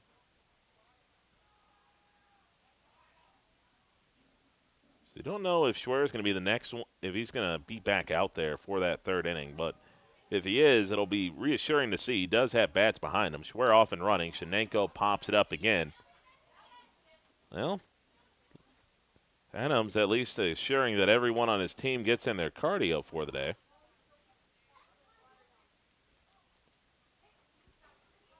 So 1-2 pitch still coming up here.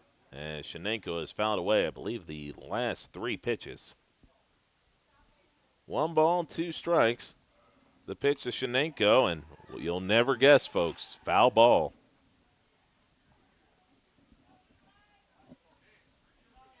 So 1 ball, 2 strikes, and Shenenko refusing to go away. I'll say you'd like to see him square one of these up and just be able to knock it out to left center. And he fouls it away again.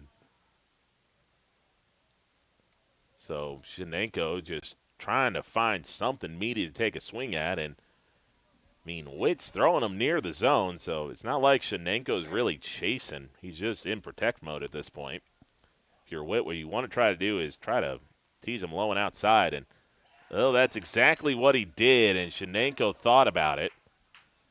2-2, and what you're trying to do there is what we call strike ball. Now, the best thing he could throw here is a little front door slider where it go ball, strike, ball, where it's outside the zone, gets to the corner, then drops out of it. Shenenko shoots this one over the short. Bad hop, and now Schwer he's gonna stay at third base. So that'll be E6, and that keeps things alive. for Parker Rolsema. So Rolsema, with the bases juiced here, an opportunity to really open it up here for Valley City. Again, if you just tuned into this game, it was 7-2 to start this top of the third. So for those of you that don't want to do the math, yes, that is 10 runs. So now Rolsema takes the first pitch for ball one. So 1 ball, no strikes. Rolsema hit by a pitch his first time up, ground into a fielder's choice his second. Love to be getting a nice little single here. That'll be off the corner, but again, not a pitch that you want to take a rip at for your first strike. It's one you're willing to defend on for strike two and maybe take a rip at for the next time he throws it, but ultimately let it go for strike one. That'll be off the plate, and the count goes to 2-1. So 2 balls, 1 strike, and 2 outs. Rolsema representing the bottom of the order, which means Powell is the next man up. Hendrick Rolsema scorches this one in the gap, and that's exactly what Valley City wanted. This will be a bases-clearing double.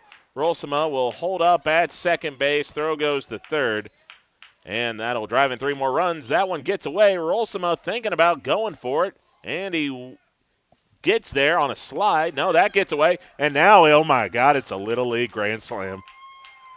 All right. So it's a 3-run double plus 2 errors for all you want to score at home. So that makes it 16-7. So that's 16-7. That's now 14 runs across in the inning. And this will bring up Corbin Powell. Oh, that's a darned one. So double for Rolsema. And he comes home to score on an error. And he comes in to score, gets the third on a throwing error by the left fielder, and then comes in to score off a throwing error by the pitcher, Eli Witt. Well, Powell will take that one inside for ball 2.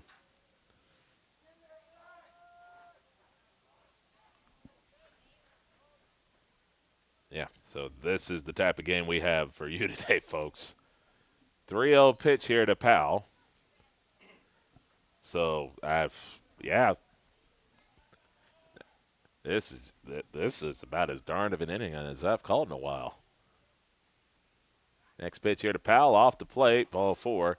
Powell will take a decent trot down to first base, checking back, see if he's got a chance to go all the way around. So Powell draws a walk.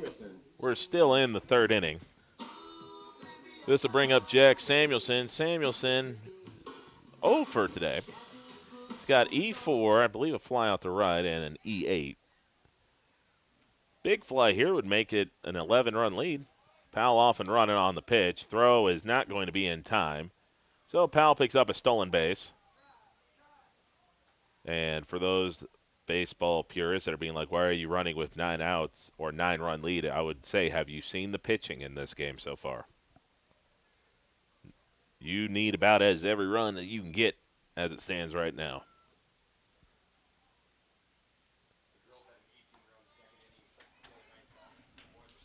That'll be in there for a strike to Samuelson. One ball, 1 strike. 1 ball, 1 strike, 2 down. Samuelson could cap off this inning with a bang with a shot. And he skies this one into shallow left center. Center fielder moves underneath of it, and he'll make the catch. So mercifully, the inning finally comes to a close as Valley City falls 1 batter short of batting around twice in the inning.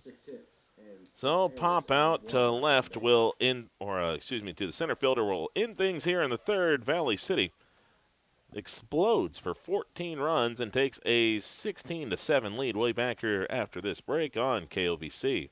Sanford Health of Valley City is dedicated to transforming your healthcare experience and providing access to world-class healthcare right here in America's heartland. We're committed to improving the human condition at every stage of life through exceptional care, spiritual enhancement, innovation, and discovery. Schedule your appointment today at Sanford Health of Valley City by calling 701-845-6000 or self-schedule online at mysanfordchart.org. Sanford Health, here for all, here for good. At CHI Mercy Health, we believe human kindness is at the root of all healing, providing care on a human level, courage when it's needed most, and a connection that's ever present among us all. Human kindness is meant to be shared. It puts a smile on someone's face and seeks to do the same for others. Take the time to nourish what's inside and watch your life flourish outside, because taking care of yourself is an act of human kindness. Just like human kindness, happiness can come from the most unexpected places. Whether it's from your friend, your dog, or a memory, embrace it and pass it on. CHI Mercy Health of Valley City. Lever's Foods, best quality, best price. Lever's Foods, best service, they're nice. Lever's Foods, they make everything right. Lever's Foods. Happy Mother's Day from Lever's Foods. All this week, save on Our Family vegetables, $1.99. Our Family butter, $2.99. Fresh strawberries, 2 for $5. And boneless beef ribeye steak, only $17.99 a pound. Deliveries available by calling 845-1732. Lever's Foods, Valley City. So it'll be Brody Mueller coming out the pitch for Valley City. James Schwer stays at third. Looks like Luke Proska, Luke Proska, I think's at short.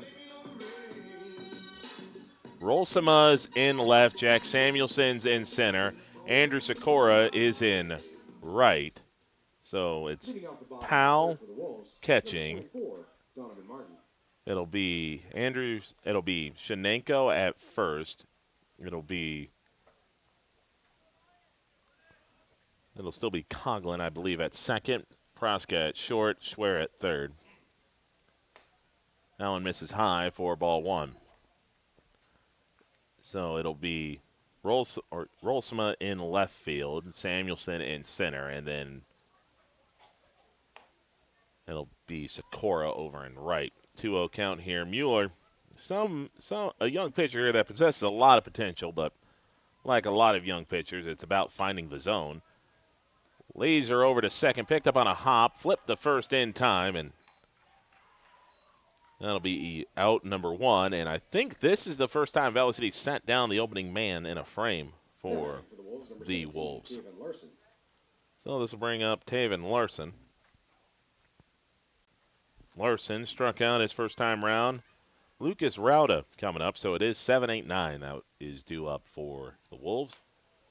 Mueller is very uncomfortable at bat for righties just because of that arm slot he throws at. It's a low, pretty much side arm slot.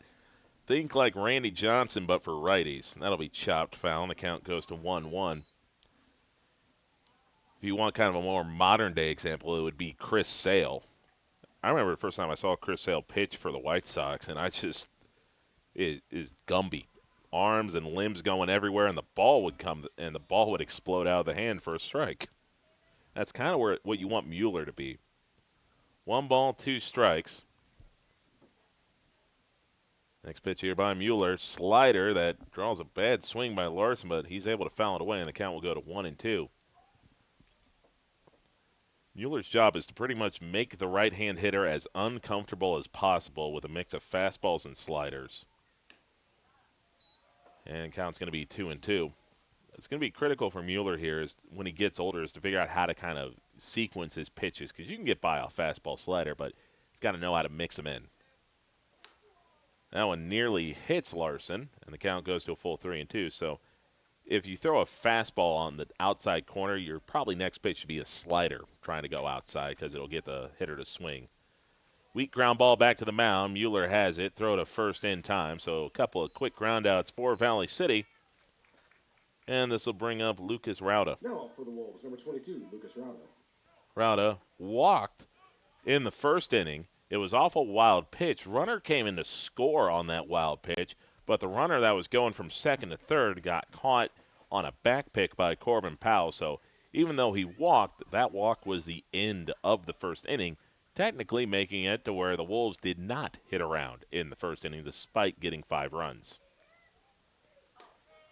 That one in there for a strike, and the count will start off here 0-1.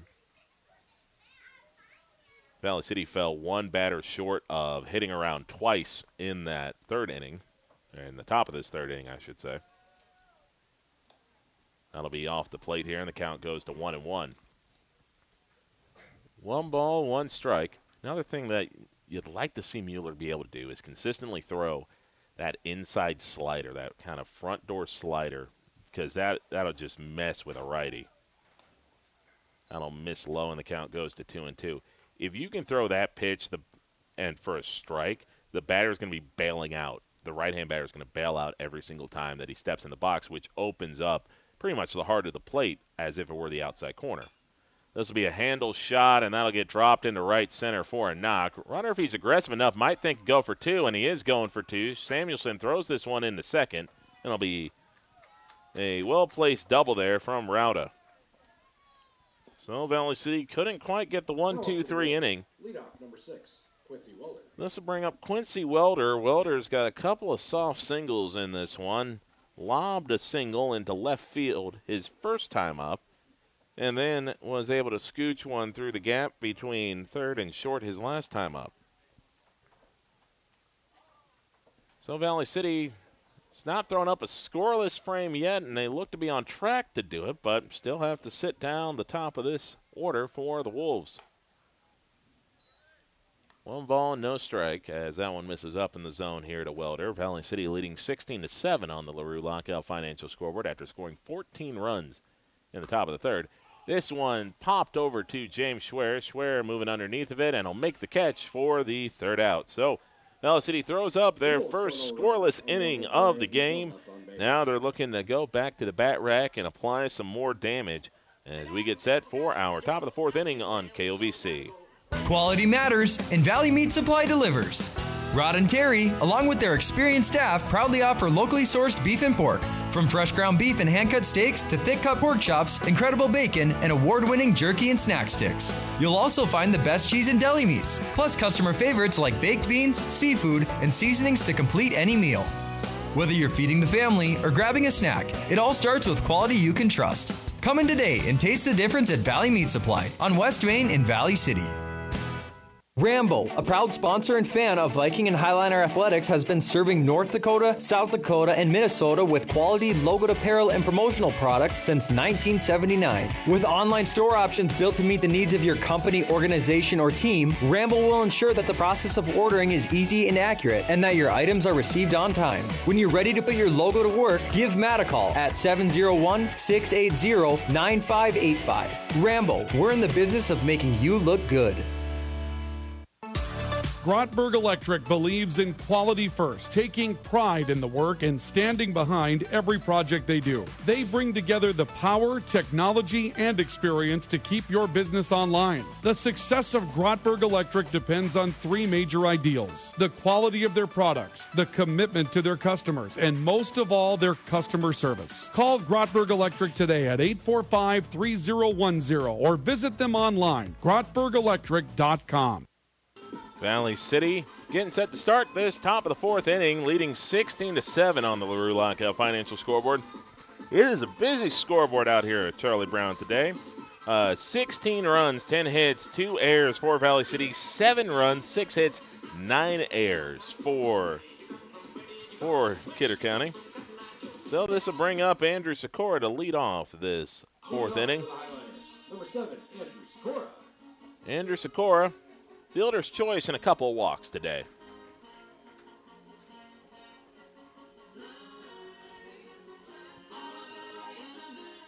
Pitch here to Andrew, and that'll miss inside for ball 1. So Sikora, again, good on base guy. And, again, I'd just be kind of interested to see how it would work with him in the leadoff spot. That'll run behind Sikora, and the count will go to 2-0. And, you know, you usually think you'll want your guy with the highest average leading off, or at least, you know, consider it, which would obviously be Corbin or Jack at this point. 2-0 pitch here to Andrew. That'll be in there for a called strike, and the count goes 2-1. Got to consider, though, the greatest leadoff hitter of all time, Ricky Henderson, was not a career 300 hitter. Actually had a lot of seasons where, you know, for leadoff hitter standards, the average was kind of low, but he was a master of getting on base in terms of drawing walks, and that's kind of what Andrew does. Finds a way to get on base. There's very rare games where he doesn't find his way on base once. Count's going to be at 2-2 here after that foul ball. 2 balls, 2 strikes here to Andrew, and he'll pop this one over to second base, and that'll be out number 1. And the reason you would consider maybe moving Andrew Sikora up to that leadoff spot is it gives Corbin an opportunity to drive in more runs, and it gives Jack an opportunity to drive in more runs. Leighton Hendrickson coming up here. Well, he has had himself a dandy of a game. Couple walks and an RBI double. 2 runs came in off that double. Nearly got caught up in a rundown, but got his way back. First pitch to Leighton will miss for ball 1. He's just the type of guy that you like having on your team. Brings good energy, has a good approach at the plate. It's just about kind of making sure he stays on that kind of confidence to be a consistent everyday player. Kind of hits that one off the end of the bat, and he'll just bloop that one to second for out number 2. Next up for the Highlanders, second baseman, number 1, Chase Coughlin. So Chase Coughlin popped out to the pitcher. RBI single and a strikeout for him today. So after scoring 14 runs in the last inning, Valley City now looking like they could possibly be set down 1-2-3. That'll miss up and inside to the Valley City second baseman, and yes, he's still at second base. Schwer, the next man due up. That'll be outside. The count will go to 2-0. So 2 balls, no strikes.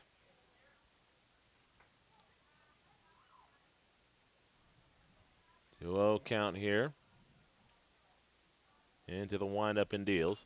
That'll be a slow roller. Pitcher's got it. Throw to first is going to be in time. So it is a 1-2-3 inning for Valley City in the 4th. So for Kidder County, they're going to get an opportunity here in the 5th. Or in this bottom of the 4th, try to claw their way back into this one. So we'll be back here in a little bit after this quick break on KOVC. Why choose professional eye care centers? 4 great reasons are Dr. Bone, Dr. Freilich, Dr. Jangoa, and now introducing Dr. Jordan Thomas, 4 of the most educated professional optometrists you'll ever meet. Next is their many locations. You can now see one of their spectacular doctors in Jamestown, Valley City, Carrington, Edgeley, Ellendale, and Lemoore. And finally, their fantastic selection. And yes, all of their frames and lenses are backed up by warranty. Visit ProEyeCareCenters.com and make an appointment today. Professional Eye Care Centers, clearly the best. Are you on the right financial path? Are all your financial professionals on the same page? At LaRue Laco Financial, you can be assured that your investment professional and tax professional are working together. Call Ryan LaRue or Chase Carpenter at 701-845-6938 for an investment professional. And tax and accounting professionals with Jim Laco and team at 701-845-1660 for a tax professional. Security is offered through LPL Financial. Member FINRA SIPC.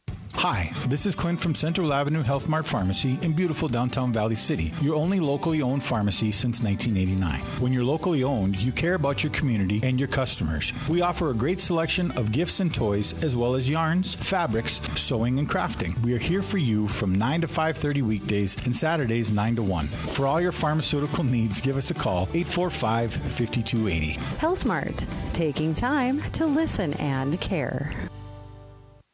At CHI Mercy Health, we believe human kindness is at the root of all healing, providing care on a human level, courage when it's needed most, and a connection that's ever present among us all. Human kindness is meant to be shared. It puts a smile on someone's face and seeks to do the same for others. Take the time to nourish what's inside and watch your life flourish outside, because taking care of yourself is an act of human kindness. Just like human kindness, happiness can come from the most unexpected places. Whether it's from your friend, your dog, or a memory, embrace it and pass it on. CHI Mercy Health of Valley City.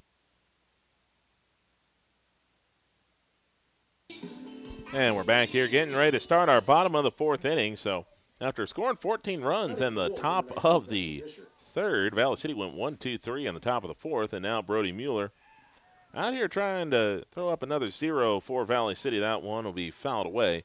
It'll be 2-3-4 to Preston Fisher, Blake Binder, and Grady Larson. Fisher, 0 for 1 today, strikeout and a fielder's choice. In fact, it's kind of been the 2-3-4 part of the lineup that's been the place where Valley City's gotten a decent amount of, I would say opportunities to get outs. Nobody has a hit 2 through 4. This will be skied into the air. Samuelson, I believe, is calling everybody off. He's now in center field, and he'll make the catch for out number 1.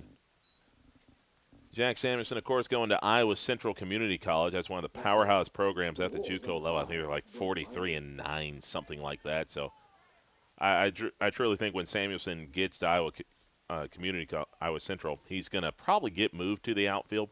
I feel like that's kind of his more natural position. Covers a lot of ground with those long strides and does have the arm to play short, but just the feel for it maybe isn't quite there at times. But, I mean, you plug him in at center, you plug him in at right, he's going to be, the type of player that you prototypically build for a corner outfield spot. That'll be off the plate, and the count goes to 2-0. And this will put a 2-0 count here to Blake Binder. That'll run inside, and it's going to be a 3-0 count. So Binder, walk and an E6, his first 2 plate appearances. Now trying to get on base here for what would be the 3rd time today. Good pitch there by Mueller to catch the outside corner, and it will be 3-1.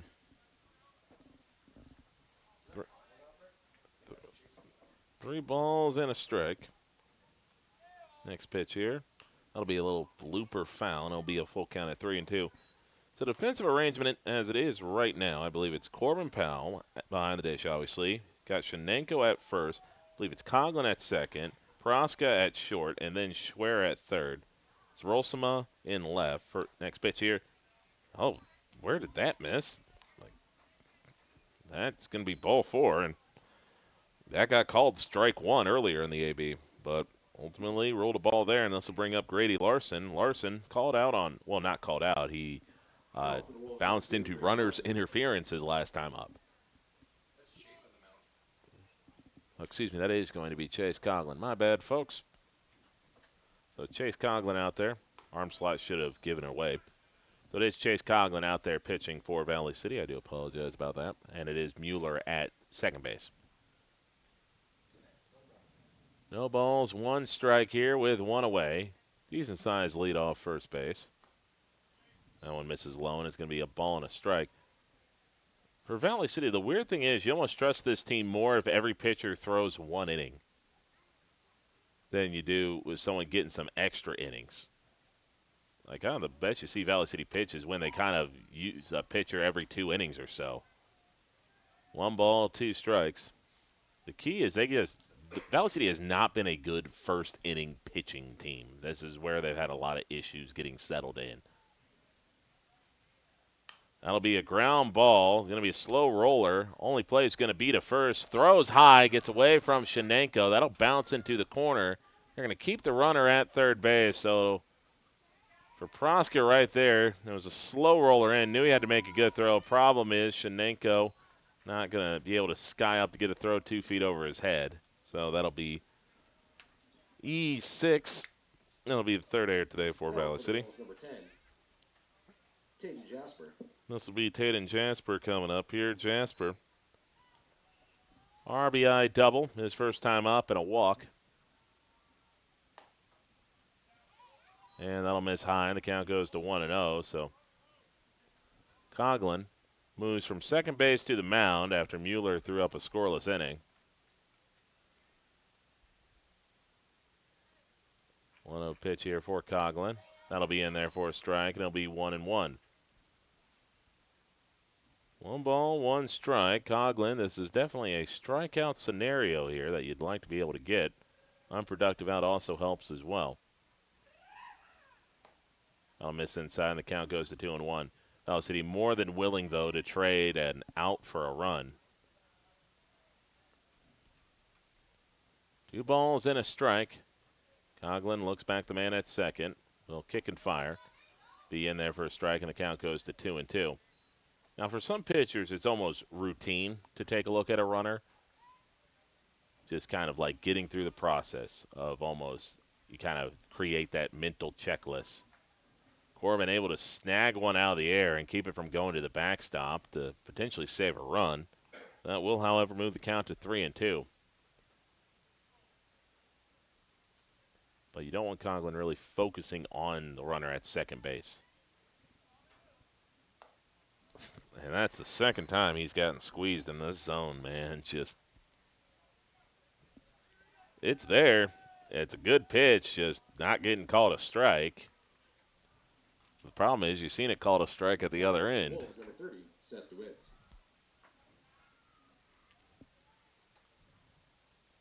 So this will bring up DeWitts. DeWitts walk and a fly out to right. That one in there for a strike, and the count will start here 0-1. DeWitts does have good speed despite being, kind of a big designated hitter. Can really book it down the line. So actually, smart read might be to look towards your closest bag. That one in there for a strike, and it goes to 0-2. Or if you're Schwer, you get a ground ball right to you, considering where you're playing, you might just step on third to ensure you get cut down the runner going to third. Then you might take a read home. And that one misses in, and the count will be 1-2. Kind of one of these where you're, again, just ensure you get an out, even if you can't turn two. That one swung on a miss, so Cogs comes back and blows it by him for the third out, or the second out, excuse me. And this will bring up Donovan Martin. Now batting for the Wolves, number 24, Donovan Martin. Donovan Martin, RBI double, his first time up, and got picked off at third base to end that first inning, and was also grounded out to second. So, force play at any base for Valley City. Coughlin misses off the corner there, and the count will go to 1-0. 1 ball, no strikes, 2 down here. Bases loaded for Kidder County as they try to make a dent in this 9-0 deficit. That'll miss, and the count goes to 2-0. So Coughlin has tried to go off the outside corner twice and has missed up and out. That one right down Broadway, and it'll be 2-1. And they try to back pick, and, well, Corbin nearly got the runner at third base. It'll be his second kind of pickoff of the day. That'll be a ground ball to first. Shenenko stays in front of it, and that'll be out number 3.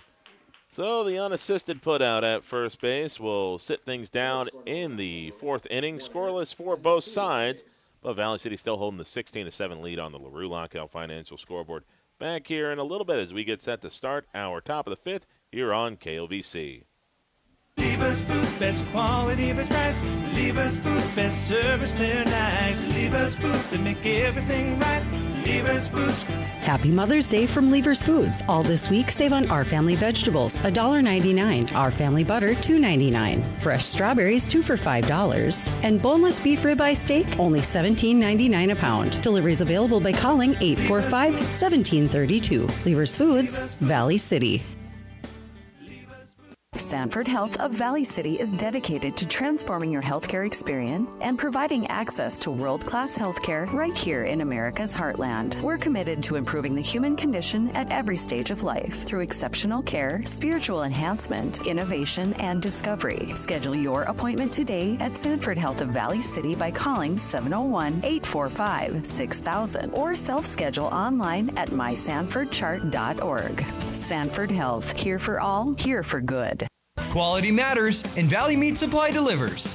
Rod and Terry, along with their experienced staff, proudly offer locally sourced beef and pork. From fresh ground beef and hand-cut steaks to thick-cut pork chops, incredible bacon, and award-winning jerky and snack sticks. You'll also find the best cheese and deli meats, plus customer favorites like baked beans, seafood, and seasonings to complete any meal.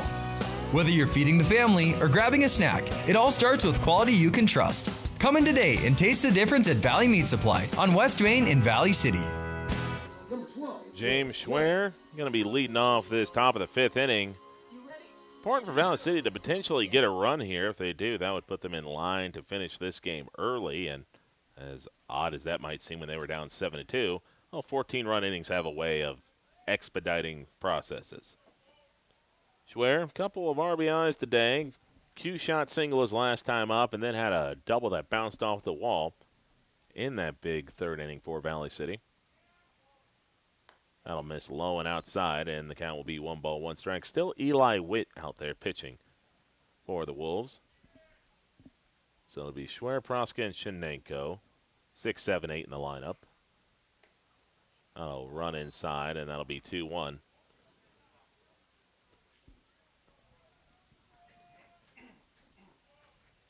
So Schwer looking to keep the nice offensive day going for him at the plate.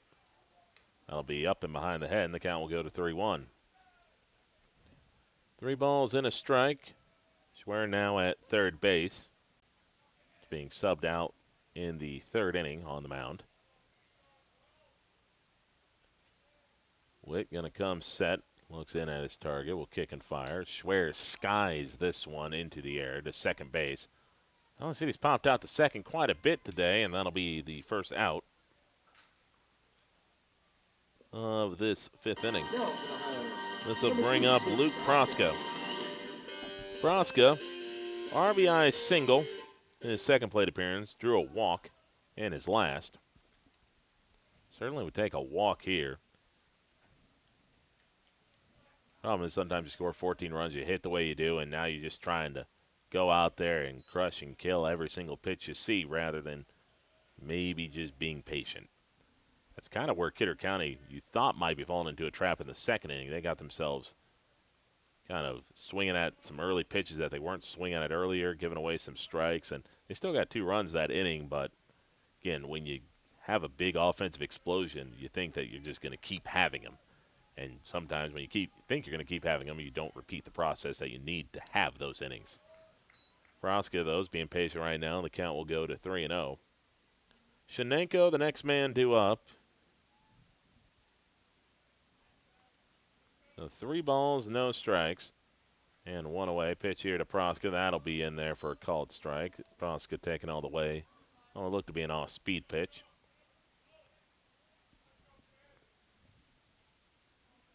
3-1 count here. And Proska hits a bouncer that'll go towards the Valley City dugout, so it'll be a full count at 3-2. 3 balls, 2 strikes. Valley City looking to secure at least a split of this doubleheader after falling to South Border 7-6 in the first game. Proska, late swing on that one, will foul it off the screen, and it'll be 3-2.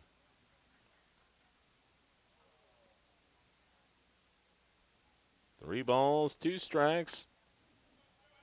Proska looking to work his way on base for the 3rd time today. That'll be off the plate, ball 4. So another good AB by Proska to draw the walk, and this will bring up Adam Shenenko.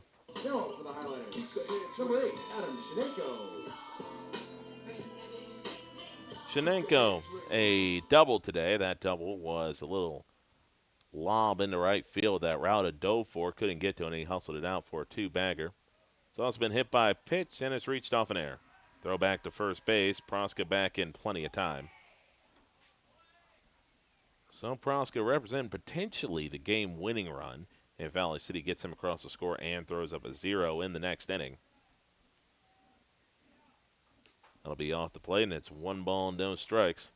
Essentially, what the job of Shenenko and Rolsema, the next 2 hitters, is essentially guarantee Corbin Powell a chance to drive in a run. And this is where the team part of baseball steps in. Shenenko takes a hack at one, and he'll foul that one away, and it'll be actually caught by the first baseman. That looked like it was pushing more foul than I gave it credit for. So pop out. Number 6, Parker Rolsema. To first, we'll bring up Rolsema. Rolsema had a Little League grand slam his last time up. He had a double to the gap, and Kidder County just threw the ball away twice. Rolsema will take for ball 1, throw down to second, hits the man in the face, and now, I don't think Proska was too interested in going to third. So he'll stay in scoring position. So for Rolsema, the goal is simple.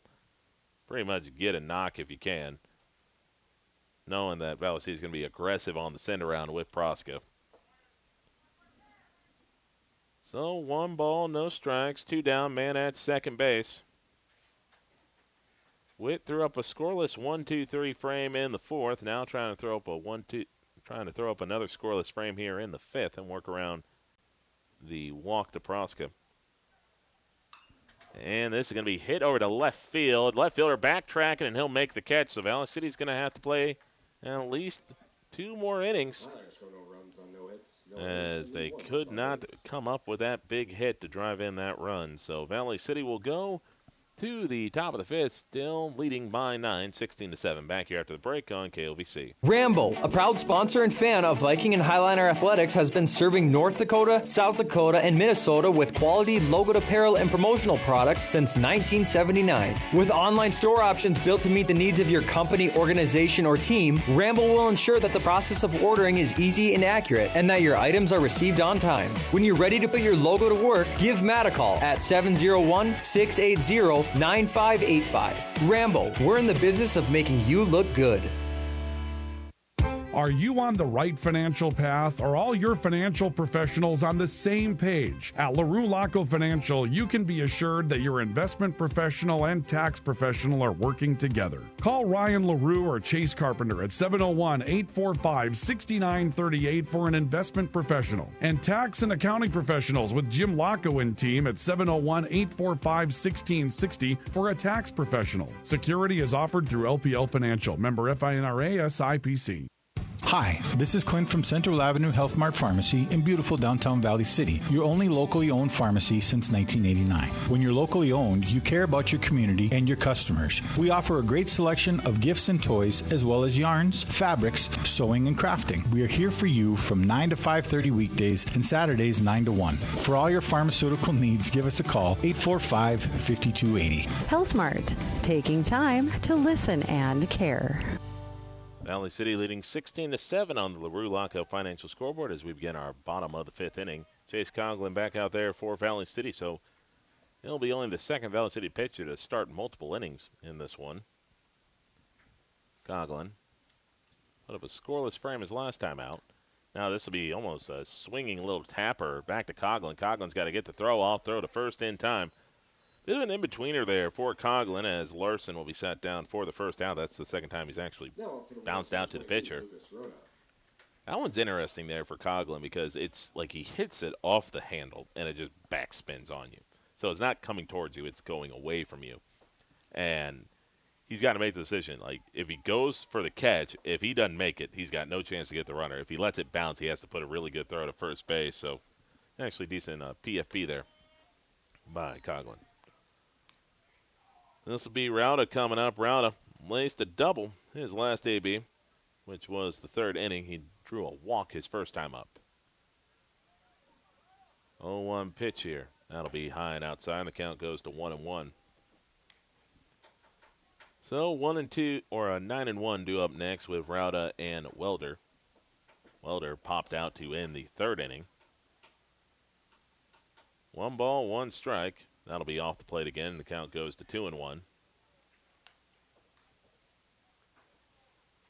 So 2 balls, 1 strike, and 1 away. Coughlin looking home. And he'll miss high, and it'll be 3-1. So Valley City's going to have the top of their order coming up next. 1, 2, 3 due up. That one missed inside. I want to put the parentheses in that one for missed. Number 6, Quincy Welder. It's been a tight zone, and I'll give them this. It's been a tight zone for both sides, but you are really making the pitchers bring it over the plate. Like, you ain't giving them leeway on the edge or on the black. There's a sky up into the air. Korb trying to find it underneath of it, and he'll make the catch. Never dropped his mask the entire time until he caught the ball. So that'll be a pop out to Corbin for the second out. Next up for the Wolves, number 19, Preston Fisher. This will bring up Fisher. So strikeout, fielder's choice, and a fly out to center for Fisher today. Coughlin looking for another scoreless inning. This would be the third straight scoreless frame for the Valley City staff. Low as a fastball by him for strike one. So, Kidder County down by 9. Hasn't been too aggressive on the base pass yet. And this time he gets a strike that, don't know if that's been given quite all day, but you'll certainly take it in this scenario. 0-2 pitch upcoming, runner at first base. Pitch by Coughlin. Swung on and missed. Goes after one with 3 straight fastballs and gets a punch out.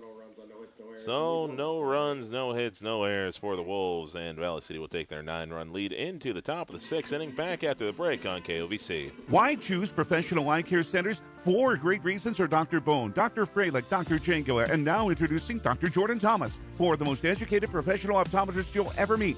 Next is their many locations. You can now see one of their spectacular doctors in Jamestown, Valley City, Carrington, Edgeley, Ellendale, and Lemoore. And finally, their fantastic selection. And yes, all of their frames and lenses are backed up by warranty. Visit ProEyeCareCenters.com and make an appointment today. Professional Eye Care Centers. Clearly the best. Sanford Health of Valley City is dedicated to transforming your healthcare experience and providing access to world-class healthcare right here in America's heartland. We're committed to improving the human condition at every stage of life through exceptional care, spiritual enhancement, innovation, and discovery. Schedule your appointment today at Sanford Health of Valley City by calling 701-845-6000 or self-schedule online at mysanfordchart.org. Sanford Health, here for all, here for good. At CHI Mercy Health, we believe human kindness is at the root of all healing, providing care on a human level, courage when it's needed most, and a connection that's ever present among us all. Human kindness is meant to be shared. It puts a smile on someone's face and seeks to do the same for others. Take the time to nourish what's inside and watch your life flourish outside, because taking care of yourself is an act of human kindness. Just like human kindness, happiness can come from the most unexpected places. Whether it's from your friend, your dog, or a memory, embrace it and pass it on. CHI Mercy Health of Valley City.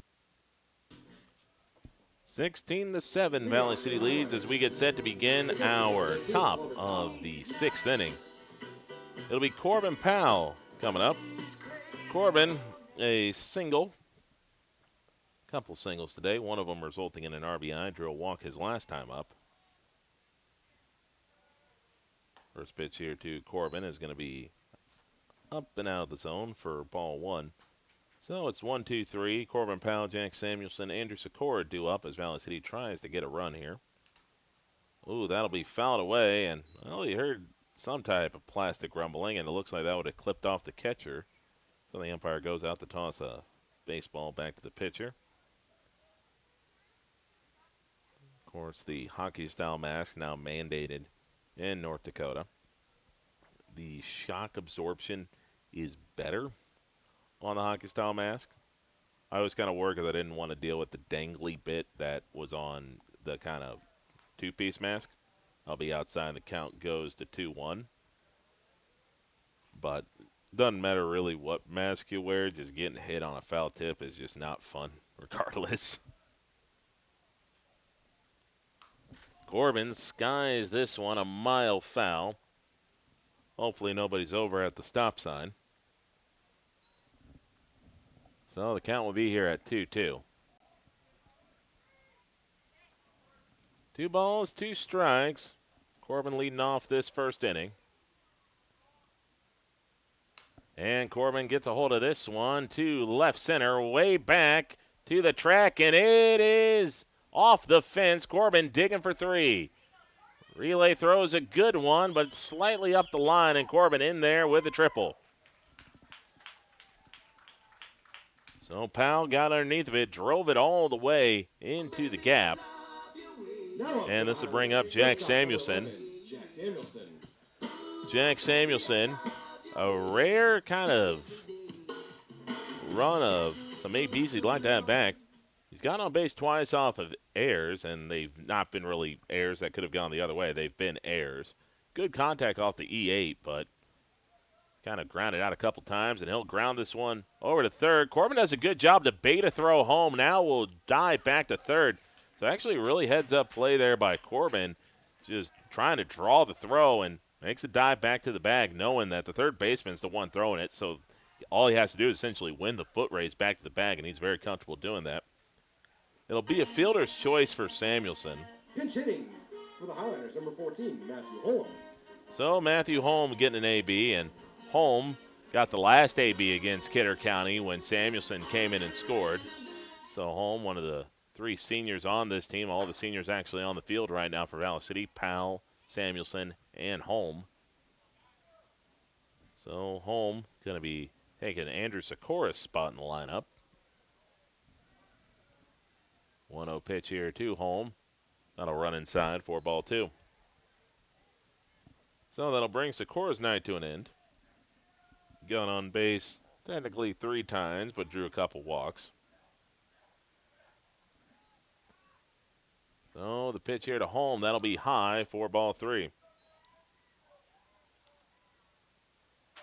So most likely you'd think Holm might be going in at first base or right field, which means Sikora would be coming in from right field to first base. So it just depends on how they want to work that out. 3-0 pitch here to Holm, and Holm will take a called strike, and it'll be 3-1. Leighton Hendrickson, the next man due up in the lineup for Valley City, although it looks like it could be another pinch hitter, and it looks like that will be the case. Holm hits this one, and this is going to be a pop out to short for the second out, or the first out, excuse me. And this will be Brody Mueller coming up. Now batting for the Highlanders, number 5, Brody Mueller. So Brody Mueller getting his first run in the batter's box today. Leighton Hendrickson, good day for him. Couple walks, RBI, double off the fence. That's where you want to see Mueller come through, though. And this is also where you might want to steal if you're Jack Samuelson, just to avoid a double play. Again, you're up 9, but again, you got an opportunity to kind of put a stamp on it. You put a stamp on it. So no balls, 1 strike here. Samuelson off and running. Throw won't be made. And the catcher popped up like he was going to throw it, so you give Jack the credit for the stolen base. Usually, rule of thumb for catchers, you want to make it fielder's indifference. Don't get out of your stance. 1 ball, 1 strike, 2 men in scoring position. Next one to Mueller. He'll chop this one to third. Throw to first is up the line, and he'll get away. So that's the 10th error of the day for Kidder County. Samuelson is going to take a slight jog, and he'll make it home. And now Mueller going to third, and this throw is going to be up the line, and this will be down. So Valley City brings in a couple of runs. It'll be 18-7. So Samuelson wasn't really running hard from second, and it's not a hustle. It's not a lack of effort issue. He's wondering whether or not he's going to be allowed to score, essentially, on that one, because again, you don't want to be accused of running up the score, but also you like to have a little bit of a buffer there. It'd kind of be one thing if Valley City was already leading by 15. It was like, okay, we might not need to be up by 16. But, up by 11, you want to give yourself kind of that buffer to close out a game. Coughlin swings at that one, comes up empty.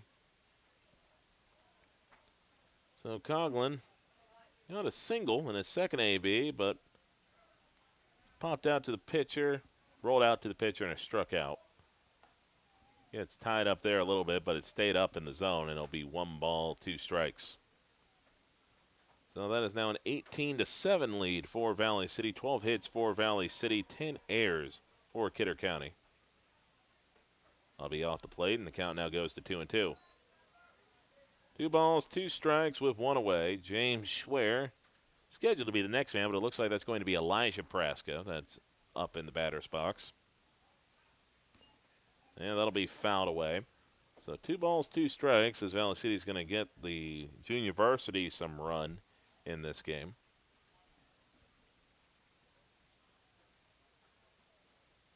So 2 balls, 2 strikes with 1 out. Coughlin trying to pick up an RBI here. Ooh. Where'd that miss? It's probably what Eli Witt is asking. That looked like a pretty good front door breaking ball, but maybe just a little inside. 3-2 pitch off the plate, ball 4. So this will bring up Elijah Praska. Now batting for the Highlanders, number 15, Elijah Praska. So Elijah Praska going to be coming in for James Schwer. And trying to see who else for Valley City. Got another substitute getting ready to come in. That's in the on-deck circle. That's going to be Cole Bullinger. That's in the on-deck circle right now. So Luke Praska's day is done, as Bullinger will be the next man due up. Elijah hits this one to shallow right field. This might fall in for a hit, and it will. So Elijah Praska will pick up an RBI single. So Praska just popped that one up into the air, right into the middle of no man's land, and dropped it in for a RBI. And this will bring up Cole Bullinger. Now for the Highlanders, number 10, Cole Bullinger. So Valley City adds on to their lead, making 19-7. Try to get you all the defensive changes as well, folks, because this ought to be fun. First pitch in the Bullinger will be up and inside for ball one. And I believe it is. Yes, it is still Adam Shenenko due up. So finally, we get one familiar face in here. That one low and in the dirt, and the count will go to 2-0. So 2 balls, no strikes. This run output has been interesting for Valley City. 2 runs in the first, none in the second, 14 in the third. Scoreless fourth, scoreless fifth, 3 runs across here. And Bullinger is going to scorch that one through, and they're going to hold the runner at third base. So Bullinger, what do you want to call it? It was hit hard. I give him a credit for a knock. It's like, I'll be nice to Cole. I'll give him the credit for a hard hit ball. It got on the third baseman quickly. So this will bring up Adam Shenenko. Shenenko, double, hit by pitch. E6, pop out to first base.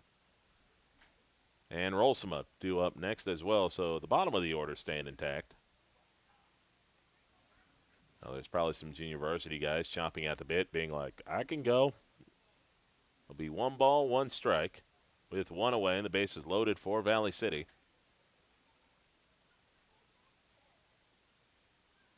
One pitch. Shenenko will ground this one foul, so the count goes to 1-2. So 1 ball, 2 strikes.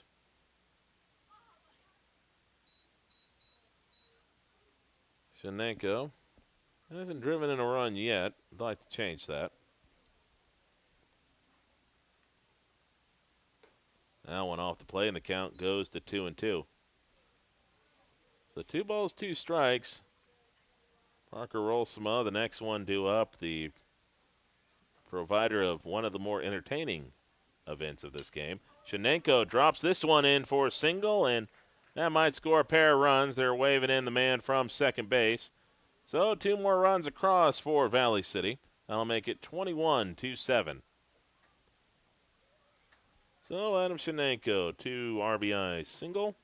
And this will bring up Parker Rolsema. 21-7 Valley City. So Rolsema hit by pitch his first time up, then bounced into a fielder's choice. Then hit a double off the wall. It drove in all 3 runs. That'll be miss high for ball 1. Then flew out to left field to end the 5th. The funny thing about Rolsema's Little League home run is that it was a legitimate double.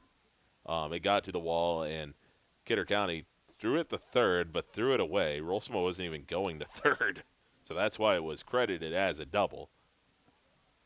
And then Rolsema kind of jogged his way to third base, and Kidder County threw it away again, and Rolsema just popped up and kind of scampered home for the Little League home run. That'll miss outside, and it's 3-0. So 3-0 here to Rolsema, and Rolsema's a bat they would desperately like to get going. I think they're a better team when he's in the lineup and when his bat's going. And that'll be in there for a strike, and the count goes to 3-1. I will give our umpire credit this, and especially after what we saw with Lamore, he hasn't thrown up the let's go home strike zone yet. His strike zone, for as small as it may be, it's been small for both sides. It's been small for all the innings. And that'll get beneath the glove, and Valley City is going to check up, and now they're going to send the runner home after the ball gets kicked out and left. So now 22-7. And now Valley City officially just running out the JV squad. It'll be Ty Cordy getting an AB. So Ty Cordy coming up here, and he'll be taking Corbin Powell's spot in the lineup. His brother, number 9, Ty Cordy. So Ty Cordy makes sense in the lineup too. Cordy is the junior varsity catcher. So he's going to, obviously take Corbin's spot behind the dish, but this is going to be fun, shaking out all defensive replacements. First pitch in there for a strike, and it'll be no balls, 1 strike. That's now 6 runs across in the 6th inning.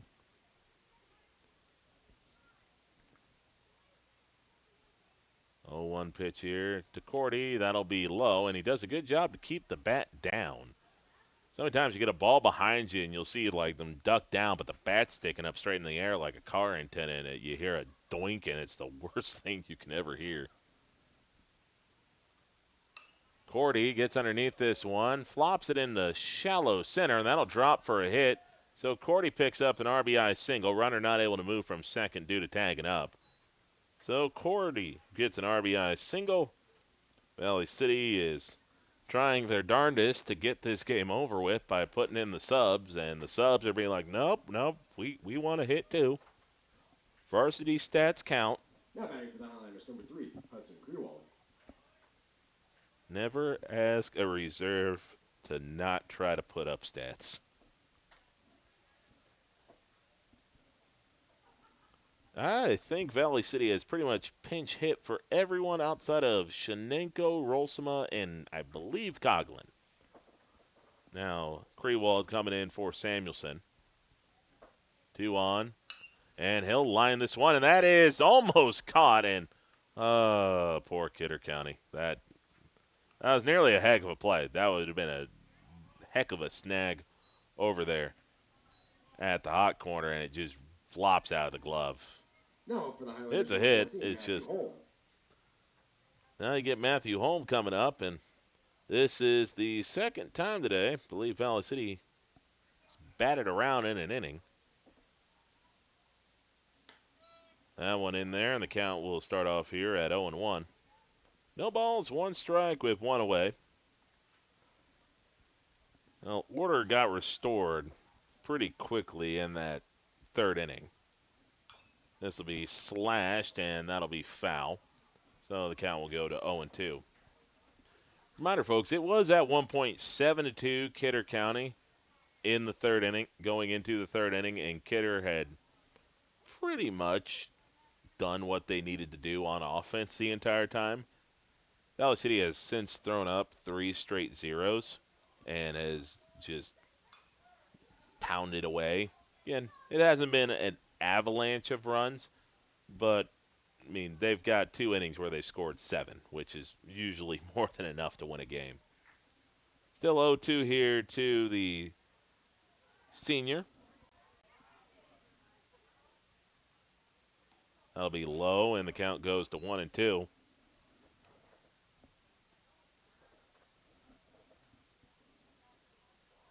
So, Holm looking for a knock here. And that'll be a slasher, and that'll go foul. So it'll be 1-2 still.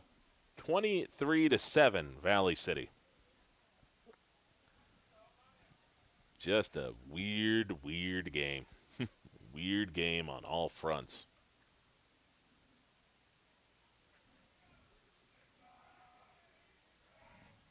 They're still leaving Eli Witt out there. And this will be flared over to first base. It'll be in foul territory. Plenty of room for it to be caught. we obviously aren't keeping track of the pitch count right now. I am wondering where exactly Eli Witt's pitch count is at. I mean, the best way I can put this is they've left Eli Witt out there to wear this one. And he's had a couple of decently quick innings.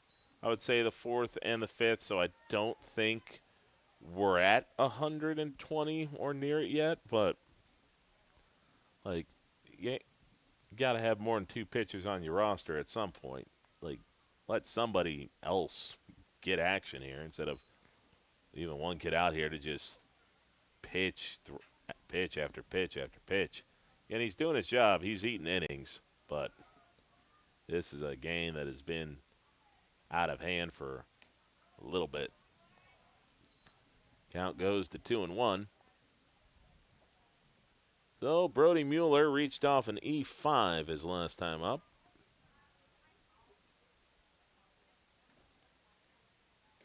Takes a swing of that one, and the count will be 2-2. If Mueller is able to get on, it looks like he might get another pinch hitter coming up, potentially. Though the potential pinch hitter moved back into the dugout.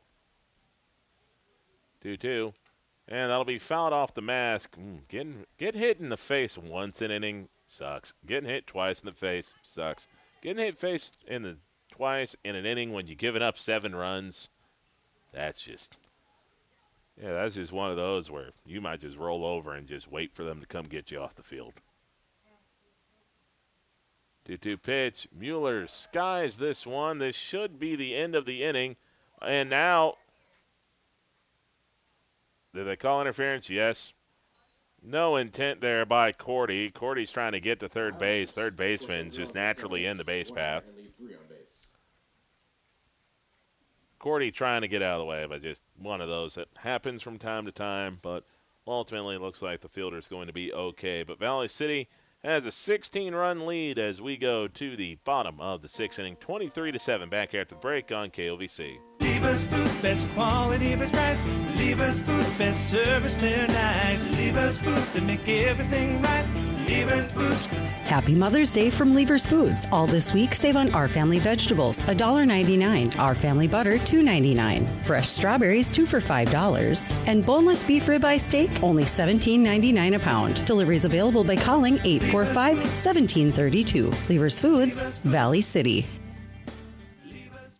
Quality matters, and Valley Meat Supply delivers. Rod and Terry, along with their experienced staff, proudly offer locally sourced beef and pork. From fresh ground beef and hand-cut steaks to thick-cut pork chops, incredible bacon, and award-winning jerky and snack sticks. You'll also find the best cheese and deli meats, plus customer favorites like baked beans, seafood, and seasonings to complete any meal. Whether you're feeding the family or grabbing a snack, it all starts with quality you can trust. Come in today and taste the difference at Valley Meat Supply on West Main in Valley City. So it looks like Corbin's actually staying out there behind the dish. So Cordy came in to pinch hit, but Corbin's going to get subbed back in. Elijah Praska now over at third base. Rolsema in left. I think you still have Mueller out there at second. You have Shenenko at first. I think it's actually still the same defensive arrangement for Valley City. So after all that, the only man that gets yanked from the field is James Schwer. First pitch in there by Coughlin. He's trying to complete the 3-inning save. That one in there, and the count now at 0-2. No balls, 2 strikes.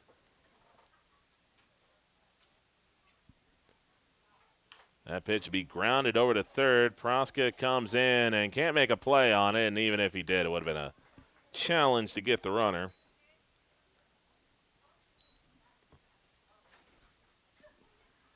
Now batting for the Wolves, number 12, Jaden Larson. So Jaden Larson coming up as the Wolves empty out their bench as well. So Valley City, it's 23 runs, 18 hits, 3 errors. For the Wolves, it's 7 runs, 7 hits, 10 errors. And folks, before you completely turn off the game, the Valley City, the JV squad, which, again, defensively, that's not the JV squad out there right now, but Coghlan pitches more for the JV team than he does varsity. I would like to remind you that Valley City got tagged for 10 runs in a loss to the Kidder County varsity squad because they don't really have that much to play full JV season. So there is still potential out here for things to get weird. Coghlan behind in the count now at 3-0. And I'll miss low for ball 4, so that is a 4-pitch walk. So for Chase Coghlan, it's just kind of one of these where it's just finish. Number 4, Bennett drawn. So let's see. Another pinch hitter coming in for Kidder County. Pitch by Coghlan is low for ball 1. So in a game where it's just been this weird, did you expect it to be a quick 1, 2, 3 inning? Of course not. Bennett Braun will ground this one over to short. Throw to second is in time. Throw to first, not in time. And ensure you get 1 out. That's just kind of where you want to be at if you're Valley City. Just ensure you get 1 out. Will be Brody Mueller. So it is going to be Mueller out there at short. So Mueller, or excuse me, Bollinger. Bollinger at short. Mueller at second. Shenanko at first. Elijah Praska at third. 1 down here in this bottom of the 6th with Valley City leading 23-7. And to close out this Mercy Rule victory. That'll miss high, and the count will be 1 ball and no strikes. This next hitter will be Bradley Foff, 8th grader, listed as a second baseman and a pitcher. That one in there, and it'll be 1-1. 1 ball, 1 strike. Coghlan kicks, fires. That one will miss off the plate. And it'll be 2-1, and that'll get off the glove of Coghlan, but it'll be retrieved. Just a weird, weird game that's taken nearly 2.5 hours to complete. This will be a ground ball over to second. Only play should be to first. Second baseman missed it the first time, doesn't miss it the second time. So that'll be second out. Run does come in to score. But again, just ensure you get 1 out. Now for the Wolves, number 7, Bentley Mossett. This will be Bentley Mossett coming up. First pitch here to Mossett will be behind him.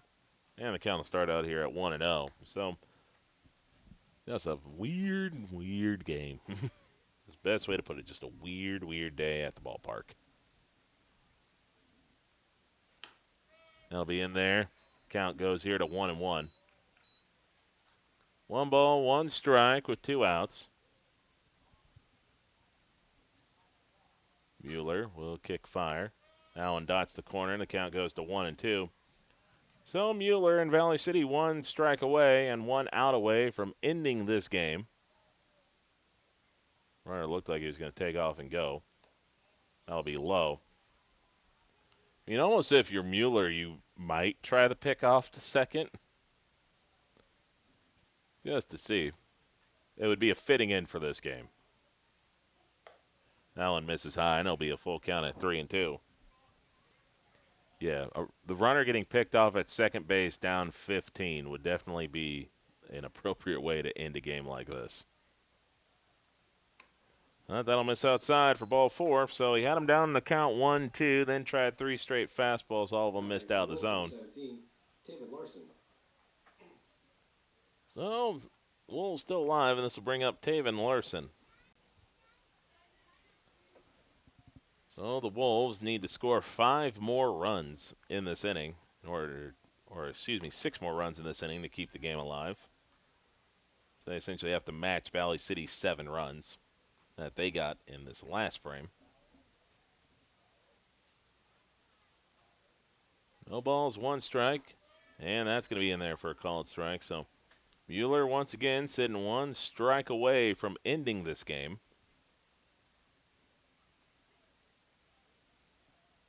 Mueller comes set, quickly kicks and fires. That'll be to the backstop, and he rushed that one. It looked rushed when he threw it, and that one just missed way out of the zone. And you can see kind of Mueller is that he wants to get this game over with, and he just kind of got set, and then pretty much faster than he's done all game, went home. That'll miss high and outside, and it's 2-2. Again, I will give the umpire credit. Again, what we saw after Lamore with the go-home strike. We haven't seen it yet. So give him credit for that, for maintaining the integrity of the zone.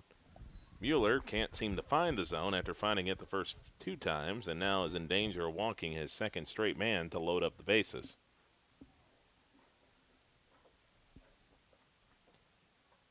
So the 3-2 pitch.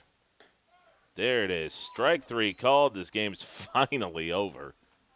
So Valley City wins 23-8. 23 runs, 18 hits, 3 errors. So Kidder County, 8 runs, 7 hits, 10 errors.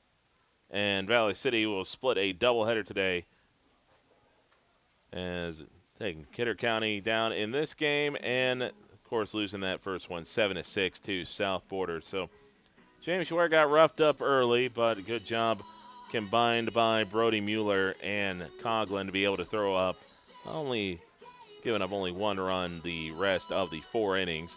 Also got to give credit to the offense figuring it out, really put it in play. 1 through 9 was good today for the Highliners. Of course, 1 through 9 is always going to be good when you put up 23 runs, but Valley City able to shake off a slow start and take the second game here of this doubleheader. So thank you all for tuning in today here on KOVC, over on newsdakota.com, and on our YouTube channel, KOVC Live. For those of you listening here on KOVC, we'll get you back out to the music here in just a little bit. For those of you listening on KOVC Live, we'll see you back here on Monday when Valley City takes on Medina Pingree Buchanan. That'll be at 4:30 on Monday. So again, thank you all for tuning in today. This is Jerry Edwards signing off. You're listening to the voice of the Valley, KOVC.